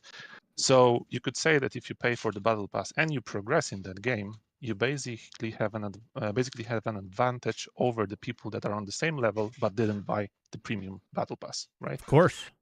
So I see where you're coming from. So right. you still, they're not similar mechanically. They're similar in like the result, I guess. Exactly. Yeah. So there's like this game, The Bazaar. It's about like backpack thing. Oh my god. It's awesome actually, but the guy who made it was like a legendary Twitch streamer, like one of the legends of Twitch. But Rainers. He's a cool guy actually. So there are some DLCs. It's a fresh game, but there is like also a battle pass, and there are DLCs at certain points of the season ranks, and you unlock them as like the expansion of your game, right? But if you don't have the season pass, you don't unlock them. However, at the end of the season, it is unlocked for everybody. You don't have to pay for it. You just have to. And so there's a term that comes around in Star Citizen a lot, which is like what the pay for convenience, or like pay for well, basically pay for early access, right? And that's essentially what that battle pass is what you're saying? Yeah, and I think flight blades are a little bit of that as well, right? When we think about in general whole Star Citizens, but I'll get to that in a moment. Yeah, and actually those DLCs might not get you better in that game. Why? Because there are some item like you're expanding the pool of items that you can get, and this results in you actually being worse at some shops or events that you attend, because you maybe don't want to have this item, right? You maybe want a completely different item, and this is not from this DLC, so it might not make you better in a way. And just want you to keep that in mind. So I think the flight blades are maybe I'll go into a different approach here. Like not everything is sold on the pledge store, right? I think that's an exaggeration from your side, Mike, that I heard a lot of this week. And it is not. Like you don't have components of ships being sold on the store, and I don't think you will. I know that you will just say here in a moment that maybe in the future we'll have it, right? No, it's happening right now, and I'll bring it up. It was one sale thing, the 300i thing, but they dropped it because they couldn't scale it. But yeah, it's the it happens, and it will happen if they can if you bought the flight blades like crazy, it would have continued to happen. Yeah, because flight blades are components. Like that was one reason as well that I was like, yeah, flight blades are flight blades are but I'm components. talking about different components. No, I understand, but like but it's not somewhere, right? They're not going to launch all of the, like if they were going to plan to do it, they would not launch all of them at once. I would imagine they would not launch every single item all at 1 second. Yeah, and it's like a strategy that we could foresee or fear that it will fulfill itself, right? When they're getting more and more such components or items on the pledge store. Yeah, and that's actually getting back to that asking people around, right? I did some survey. Obviously, it's my environment that I'm connected with, but I would say that 70% to 30% of people actually said flight blades are not that bad since that's why I'm coming with that hot take as well. And I tried to explain the Star Citizen in general to them as much as I could, but it's a big one, right? We discuss it every week. You discuss it every week, and it's hard to do. But they said actually that they are not that bad, and with that thing in mind. I think it's a communication and marketing failure the most. It's not, and there is this fear of like, if they did it here, then maybe they will do it also in the future for other items, components, and stuff like that. I think that, for example, for skins for weapons, I think this will change. I'm not sure if you have the knowledge. You definitely have much more knowledge than I do. But in general, if CIG has ever told us that the skins for weapons, for example, they will no longer be weapons themselves, but just skins. I hope I just want to touch on something you said. You said that like they're not happening. You said a lot of people don't think it's that big of a deal, or like a lot of people don't hate the thing. I just want to know where this is coming from. Who is saying this? Because this is the first time that I have really seen the community. Did you say gamers? The community has never been this on board about any decision CIG have ever made, except for maybe like the OG Kickstarter. But there's obviously a lot more people playing now. Like this is overwhelmingly, once again, this is technically anecdotal because we don't have like stats for this. Twice, I have never seen this much outrage before. Can you see the stream through Discord? Yes. We're sharing the screen. Here you go, buddy. I see that. Weapons, missiles, quantum drives, shield generators, coolers, and power plants, all customly sold through the store, going up in price. I understand that there are some components. Okay. And that's okay? No. I'm saying that I think that the exaggeration that they sell everything is an exaggeration, right? I understand that there are some components or parts of the game that they sell, and flight blades are might be a step in the wrong direction. I'm just saying that they sell everything on the store page is an exaggeration, and that's it. Okay, but when you can list more of what they don't sell than what they do, is the exaggeration a problem worth bringing up? I'm not going to deny that it's an exaggeration. Yeah. Of course it is. But okay. It's an exaggeration. That's fine, the point of the exaggeration? Is to say that this is bad, dude. But as well as bad situation. You can buy everything that matters. Like the idea of pretty much every video game, right, is to have an experience, grow through that experience, gain some level of progression. Thank you, and go through that. The game right now, the progression really is just reputation and ships. Now, obviously, you can't buy reputation, but there's not enough rewards in reputation right now to matter. And then the other one is ships. You can buy ships. So it's like, that's the problem, right? The thing that I have always seen in the future that gets around this, because I've always had a problem with the fact that ships have been available, but in the back of my mind, I've always been like, that's not the end game. There will be more progression in the future. That was going to come around with components, with crafting, that sort of stuff. And then they sold something that should be that. Right? Yeah. That's where it would really, really hurt me of no, this is messed up, because the thing that made me be okay with the fact that they were selling ships is now also up for grabs. Right? Mm. And I think yeah, go ahead. And I think it's not so bad is like they literally sold something that doesn't do that much too, which is just another testament to just how stupid they think we are. Just how they know they can get away with it, right? And then people go, it's okay. It's okay because they don't do anything. And then people are literally giving them money for something that doesn't do anything. So it's just perpetuating the thing of you're an idiot. Because people are well, go look at a mobile video game. Why do people spend money on that? Because it's very easy. I worked in a casino for 15 years, man. It's very easy to get addicted to shit. Humans are inherently get addicted to things, right? And it is the dopamine of having that thing and using it and buying it and trying it. It doesn't even matter if it did anything. And feeling FOMO, for example, somebody else have it and I don't, but somebody else experience it and I don't, right? So there are multiple reasons why they are buying those things, and then they are realizing that, for example, this is not doing that much. And actually, that was an argument that convinced some of those people that once I yeah, you're fine. Yeah, for being on the train, it's actually solid call quality. Really peaceful. It's because it's a good European train, Mike. None of the stuff. Exactly. In an American train, it would not.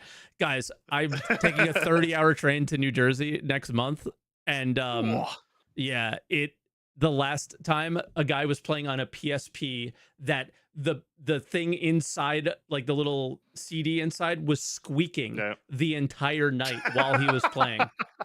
Literally screeching. Right next to me. It's 20 years old. Exactly, but it was still playing. So whatever. But yeah. Sorry, go ahead, Twice. Yes. Yep. No worries. So basically I was saying that with that argument that they don't change much, some of the people that I served were like, okay, if that doesn't do much, then I don't care if it's sold, right? So that's actually a counter argument of how good or bad that is. On the pledge store. And I think that, like I was saying before, this is a communication and marketing failure, because when I served my anecdotal environment, right, I was layering this. And at some point I was like, okay, but if those things were actually in the game in 2 or 3 months, what would you say? Would it be bad or not?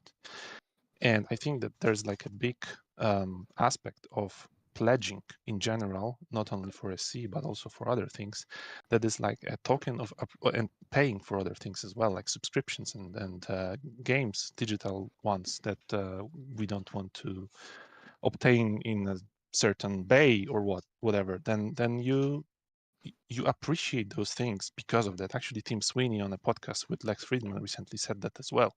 That the digital world created with the Epic Game Store and Steam and stuff like this was actually influenced because people want to appreciate those games. And obviously, do we want to appreciate the Star Citizen? That's a whole other discussion, and especially Flight Blades. And I don't think we should, but I don't think we should exaggerate it to that point that it is that's so much bad. I think we should be like, okay, let's watch it and see where will it lead CIG and what other steps they will take to maybe cross some line that we actually don't. And I definitely agree with you, Croncy, on that one, that the Star Citizen community is very united on this topic. And I think it also is because of the streamers and YouTubers and people that are very much bloating it up to that point of like, okay, yeah, this is actually bad. But if you get into the details, I would normally agree. 03 or 33 milliseconds of a difference for 3 meters on Aegis Gladius. Okay, okay, guys, dude, we can't do this. The stats aren't locked in. We can't do this. Stats aren't locked in at all. And number one, there was nobody streaming but me and a couple other people at the moment that these Flight Blades went down, and the whole of Spectrum went nuts. That had nothing to do with me covering it or Knebel covering it or anything like that. Like, there's no way you could just do just blame content creators on the outrage of this. That is not especially fair. when so much of the Star Citizen community normally I would agree. Dislikes, normally I would agree. This situation is vehemently different than any other situations around this. That one's not fair. In other situations, I would agree with you, just to be perfectly fair. But this one, I do not. If it was that case, you would have seen the same sort of thing that happens in other situations where there has been disagreements with things CIG have done, where there is a like the creators don't agree. Yeah. Right. Everyone agrees. For the once again, not actually everyone. That is an exaggeration. But Captain Foxy Loxy right now. That's about it. Like, think of it this way: it is more a response to the community than it is a community's response to creators, right? Yeah. Like, yeah, like I was covering the community, instead of the other way around. Yeah. I was getting tagged messages from just people in the community telling me how shit it was because I had been asleep. It was like happened at like 4 a.m. I don't wake up till like 5 p.m. That's a different story. But like people were saying to me, "Hey, this is messed up." Yeah. But I was like, "This is messed." Everyone was telling me this was messed up. I think it is an oversimplification saying that has been blown out of proportion. I understand all the points you're coming from, but I don't think it diminishes the severity of what this was and why we still need to continue to give uproars when we have complaints. If it happens again, I want you on the podcast also telling us what your thoughts are. Yeah. I don't mean specifically this. I mean, like, I do want pushback. I do want those opinions from the other sides. Because I also want CIG to see that. Yeah. But like to wrap this up, maybe. But just before you do, like to get again on the whole content creator thing, it may sound like I'm being defensive about this, but like it doesn't really matter how it sounds. So like the truth is the truth. At the time the Blades dropped, I like went back in my stats and looked. I think I had about 400 people watching. Within 15 minutes of the Blades dropping, I had over 1,000 people watching my stream looking at a Spectrum post. Not because I was looking at a Spectrum post, but because people who have been around the community forever were like, this is bullshit. Holy shit. I wonder what he's saying. Because I know that he's going to be just as mad as I am. Like, again, the content creators blowing this thing up, brother, it was nuclear before any of us even noticed it. At the beginning. Yeah. Well, I definitely stand corrected. I had this I didn't have this knowledge that much. I tried to look into the content since the day one. I think I watched you when it happened, even Mike. So the stream maybe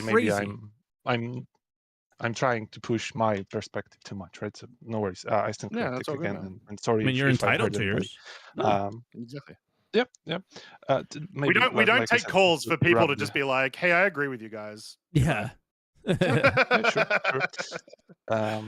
But to wrap this flight blades maybe a little bit, so I think that Yep. our wallets We'll are the also most finish the powerful call weapon, here right?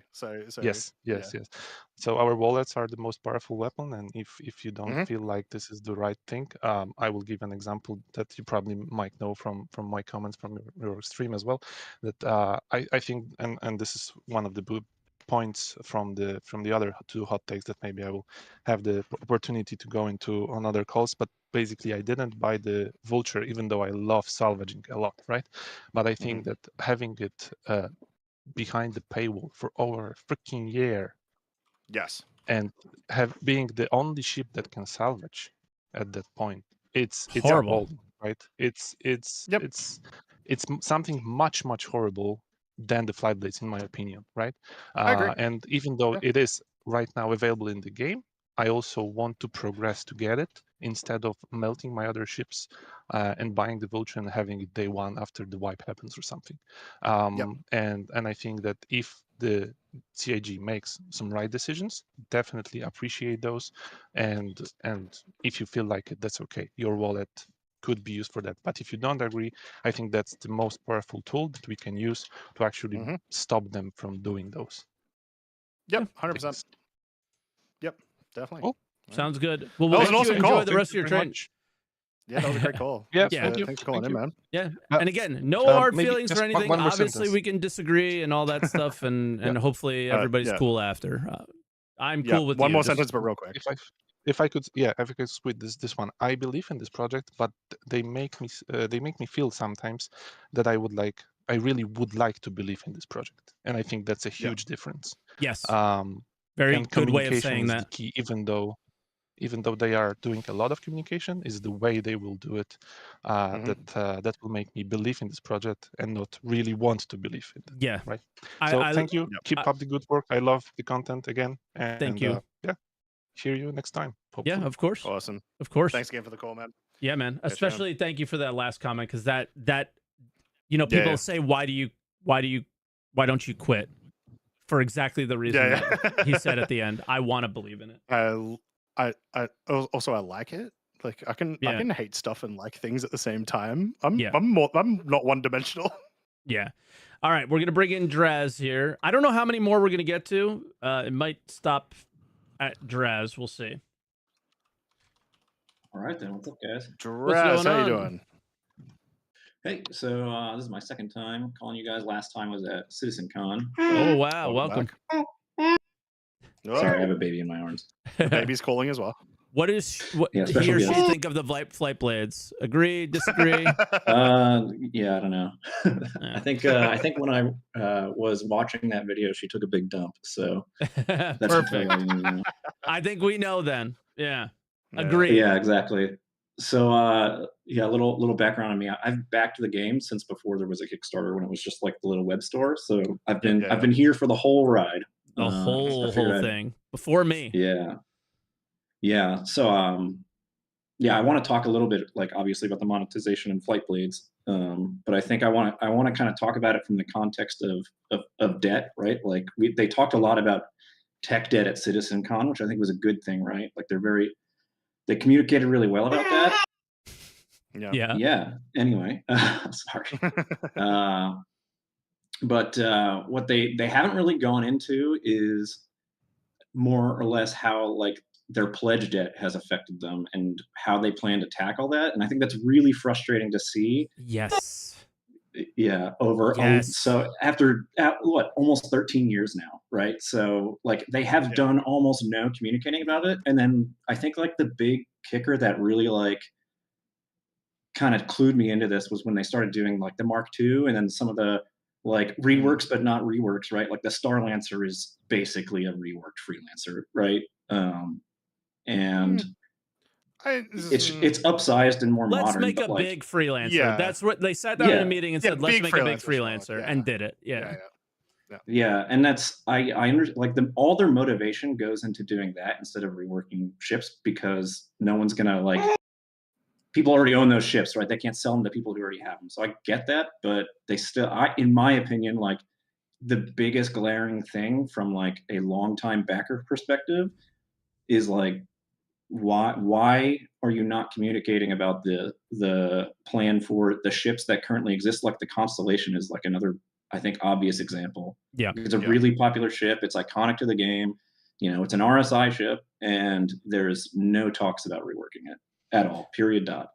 No, and I take a similar like frustration, but in a different way, is that like every insurance choice, every choice around the flight blades, every choice around these things are based on the like there are gameplay decisions being made based on the fact that things are purchased on the store. So like you said about their store debt is causing the game to just be less good because they made decisions like these. It's very, very, very frustrating. It's also really confusing when they choose to just continuously add to that like tech debt, right? Like they could be like tackling reworks. Like I think the Hornet was actually really cool in that they went back and like did update it a little bit when they did the Mark II. But like I think the thing that like Invictus, for example, that really like head scratched me was the Grey Cat MTC. Because there's concept ships that fill that role that they could have put out and gotten off the backlog. No, so this I'll fight for. Not fight for, but guys, I hate CIG. This one I'll push against. The MTC was almost certainly an onboarding task, all the way from art through concept through to production. Stuff like that happens usually once or twice a year with new designers. I think that is completely reasonable. I think that's okay. What I will say, in terms of like, they've got a lot of rework debt. Like they've talked about regular ship debt of just ships that haven't come out yet that have been. I'm here listening. Forever. I'm gonna pee. Sorry. Yeah. And they've started doing those, right? We've seen the Polaris, the Perseus is being worked on, and so on. But yeah, now like there's a lot of ships that have been left on the wayside. I think it is a either or unless they get another ship team at this point, because like, you either work on those old ships to bring them out, which is obviously going to sell stuff, which you kind of mentioned, right? Like that's going to be positive money for them in the short term at the very least. Or you do all the old stuff and you don't sell any ships. I would like to see them do more reworks for sure, regardless of what they've done here. I don't think, for example, we needed to see the Idris out this year, and possibly there was some time they could have dedicated to doing the Idris to some other stuff, whether it is ship debt or, I mean, should we just coin the term rework debt at this point? No, because I think concepts are still part of that. Yeah, part of the conversation, right? Yeah, because there's a lot of concept done ships. Is important. Yeah, like they need to clear the backlog of like stuff that is either in the game but not working the way it's supposed to in terms of just for ships, we'll say. And the stuff that isn't in the game that they have sold to people, right? That all needs to be addressed. They kind of address some of the concepts where they're like, hey, this just isn't going to be in 1.0. And I think that's okay. But what isn't okay is like, for example, the Millennium, the Crusader Millennium Falcon. What the hell is it called? The Star Runner. The MSR. That is supposed to be a data running ship, right? Same with the Drake Herald. But there's like zero conversation about data running. It wasn't even on the sitcom slide. Yeah, there was when the MSR came out, and then of course because they want to sell it. And then, but with this specifically, they then canned hacking and data running, which was originally on the plan for later, just generally later, right?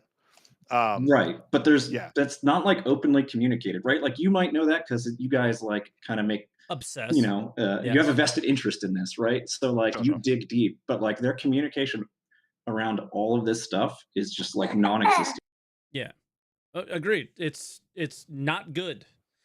It's not good, and you know what? I believe that their communication internally is just as bad, and that's why externally it comes to us. Exactly what I want to talk about. Yeah, like I agree in that like everybody knows management in CIG is like not great, just overall, right? We don't have a game after 13 Certainly years never almost. felt great. Yeah, so like it shouldn't shock anybody, but like it was kind of interesting to see what they had communicated about last year and like nailed down like, hey, 1.0 will be XYZ. Great.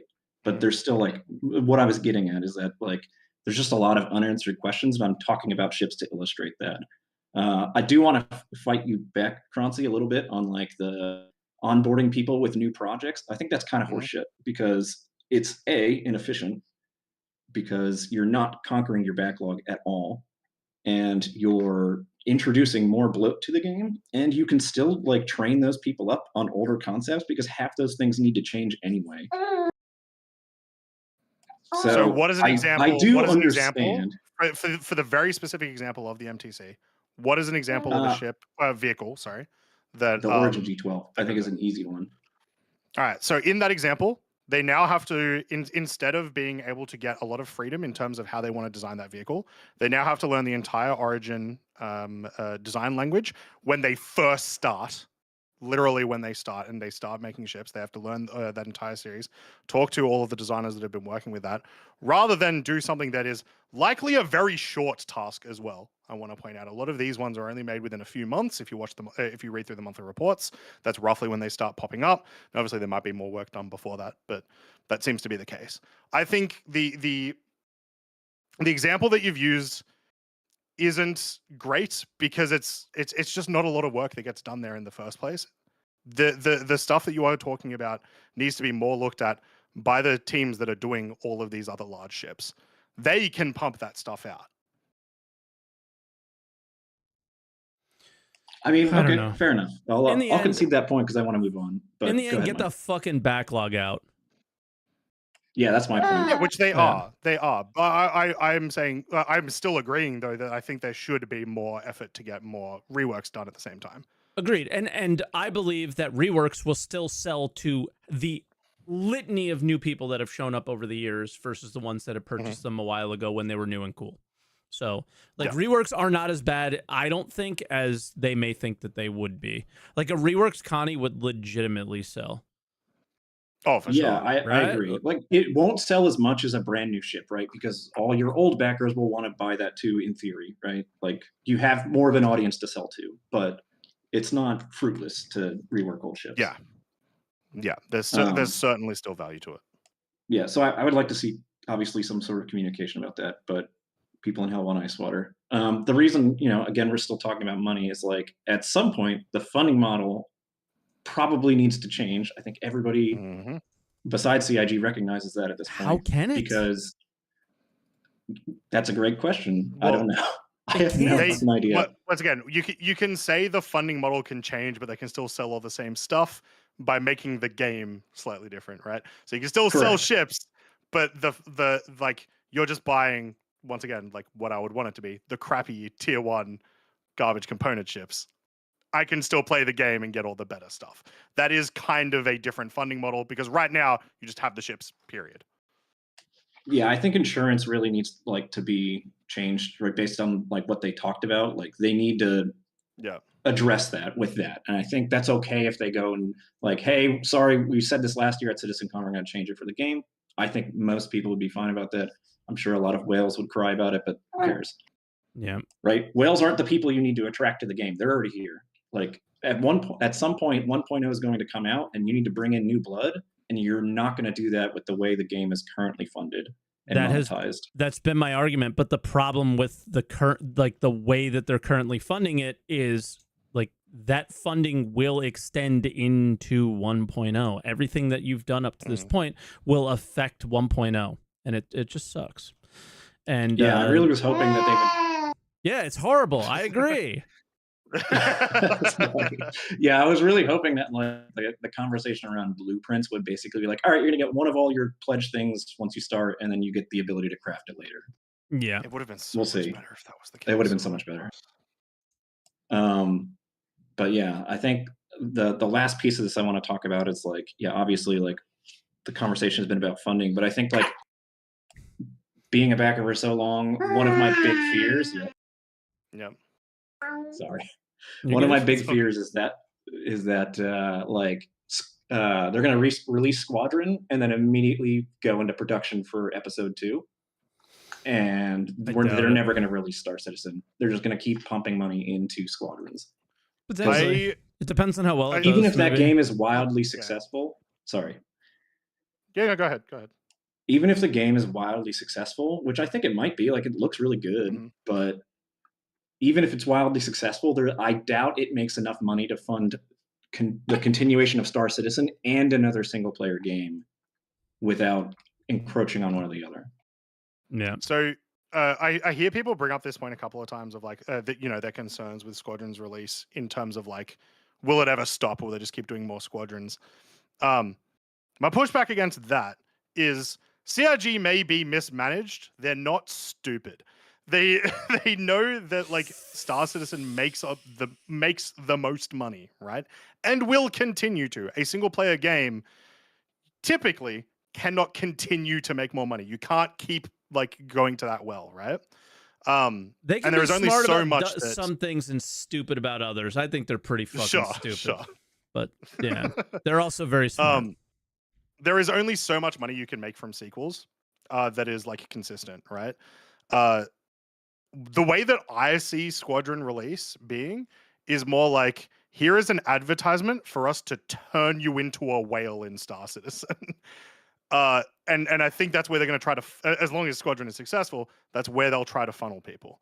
I do think they will still work on a sequel. Sorry, just to finish. I do still think they will go for a sequel, but I don't think they're going to be putting anywhere near the amount of resources they have over the last 10 years into a sequel. Yeah, I think that's probably true. And I also think that, like, obviously when they release, they have a foundation to build upon. And I also agree that, like, kind of the original idea of Squadron was to funnel people into Star Citizen, right? Like, I can't remember the details specifically. Like when you finished, you gained an advantage in the actual you gained, like, MMO and stuff. Yeah, so 100%. Yeah. But, But yeah, we'll see. The last thing I wanted to talk about was the gunship. The conversation around gunships in this game amuses me because the gameplay isn't there. But also for background, I flew on AC-130 gunships in real life for 4 years. Badass. And so, like, what people think the gunship should be is obviously it can be its own thing in Star Citizen. This isn't real life, but I think they're making things to mirror real life mission sets, right? Like bombers and air dominance fighters and all that stuff. But like, I never really got why they added gunships in the game in the first place, because you can't. There's not even gameplay or the systems to support like what you would need it for, because every ship can, like, the purpose of a gunship is to just like keep guns on a target for as long as you can. That's really hard to do in real life because fighters have to go zoom. Yeah. But gunships can just orbit, right? Gunships always felt like helicopters to me. Well, so helicopter gunships do exist, but their mission set is the same. They can hover and keep the gun on the target, right? Yeah. Or fly slow enough to keep the gun on the target. Think like same concept, Redeemer above a bunker. I feel like that's always been like, all right, that's a gunship to me. That's like, just as somebody who has no understanding of like how it is in real life, it was just like, I think that's a close enough analogy, right? Like, yeah. You're in the air over a target supporting ground parties. Yep. Taking out the mission, turrets. Right? And you're trying to do that efficiently. Yep. Yeah. Shooting at things that are more static, right? Exactly. The problem with that is like gunships really only work in asymmetric warfare, which is where like you have essentially air superiority and there's no ground threats that like can shoot back. And I think currently like that there's just kind of no real need or role for that, because like people have railguns so they can always shoot you down. Yeah. They're putting in anti-aircraft stuff, which is cool. I want to see all that. But also like every ship can do the same job. Like can do that job. Every so ship has until guns. Like they get atmospheric flight that like maybe forces people to fly forward instead of hover. Cool. Maybe we'll see that, because then like an orbiting Star Lancer attack could be cool. Yes. But yeah. But until it's just interesting to see like people argue over something that doesn't matter so much right now. In like, Star Citizen, never. Like the Paladin especially, I think is like, all right, whatever. Anyway, this whole podcast was meant. Well, the Paladin arguments were, yo, you're power creeping. It's just like the flight blades. Don't power creep. make the game. You didn't even sell. You haven't even made the gameplay for the ship that's in there, and you're already saying that this one's better than it. Like, stop. Yep. Like, that's what the Paladin stuff was. But but I think that's where we got to leave it, because we're already way over time. Hey, thanks, guys. I appreciate it. Sorry about the baby noises. No. It was good times. Thank you so much it was for the good. call. Yeah, man. Appreciate it a ton, mate. All right, good to talk to you again. Catch you later, Draz. Thank you. Mate. Yeah. So you just had to talk about short calls, Mike. I know. We had two great, two really good, but long calls. So we're sorry for the other people waiting in line, but we thought we were going to be able to get to everybody because it was all going so smoothly to start. But looked at Drake, nothing. No, but nothing. There's one paint that might be new, but then I looked at the vultures, and there was there was things marked as new that I've had for a long time, so not sure. There was like a black Drake cutter paint that I don't recall ever existing. Okay. And it was in like the concierge level you can get it. And I was like, oh, let me look, because it was like named Night something. And like the Flightblade ones are named Nightbreaker, but this one was like Night Dawn or something like that. So it was like two totally different things. I was like, oh, maybe they put the skin on, but not the blades. Nope. I checked. Yeah. No blades for the cut. Yeah. So just dumb. With that probably means that's it for Invictus. There was a I don't remember if I mentioned in the podcast, but there was a comment by Xylo that said there would be no concept ships at Drake Day or Finale Day. The implication being, maybe there's a coping that straight to flyable or something. Yeah, the Ironclad was just randomly going to appear because it's a big box. There's so much cope about that. So that's likely going to be it for Invictus, I imagine, which means next week, hopefully, we get closer towards a wave 1. Check out this new Evo. Hold on. We have to apparently read the flare text for this. Okay. Ever been kicked out of a party you never went to? Well, boo freaking who. Invictus corporate overlords, let us wipe away our non-existent tears with our calloused hands earned from an actual hard day's work. You could keep your pomp and shove your circumstance. We'll be back next year, bigger and badder. Then we'll see who's laughing. Yuck it up, naval lemmings and stim snorting barons. While you still can, Drake fans know how to be patient. See you next year, workers. Is this the response to Blades? This is the response to Blades, I think. I don't know. Yeah, this actually sounds like what Xylo would write. This looks like a Xylo post. I'm surprised it doesn't have yellow text. And say we're listening and we hear your feedback. But yeah, that's actually really cool. That was fun. That's very funny. If they're not going to deliver any ships, at least make me laugh a little bit, and that was good. Yeah. So yeah, that's going to be it for the podcast today, I guess. It was a pretty good one. If you are out there watching over on YouTube, make sure to like and subscribe so you can get notified, and hit the bell so you can get notified every single time we get a podcast out here. We do it live here on YouTube and on Twitch on both SaltEMike and my channels. And you can watch it live there. And yeah, we appreciate you guys watching today. And no Ironclad. Yep, no Ironclad. Rip the Ironclad. Don't forget. He almost forgot, guys, to answer the call. I had my phone in my hand. I was ready.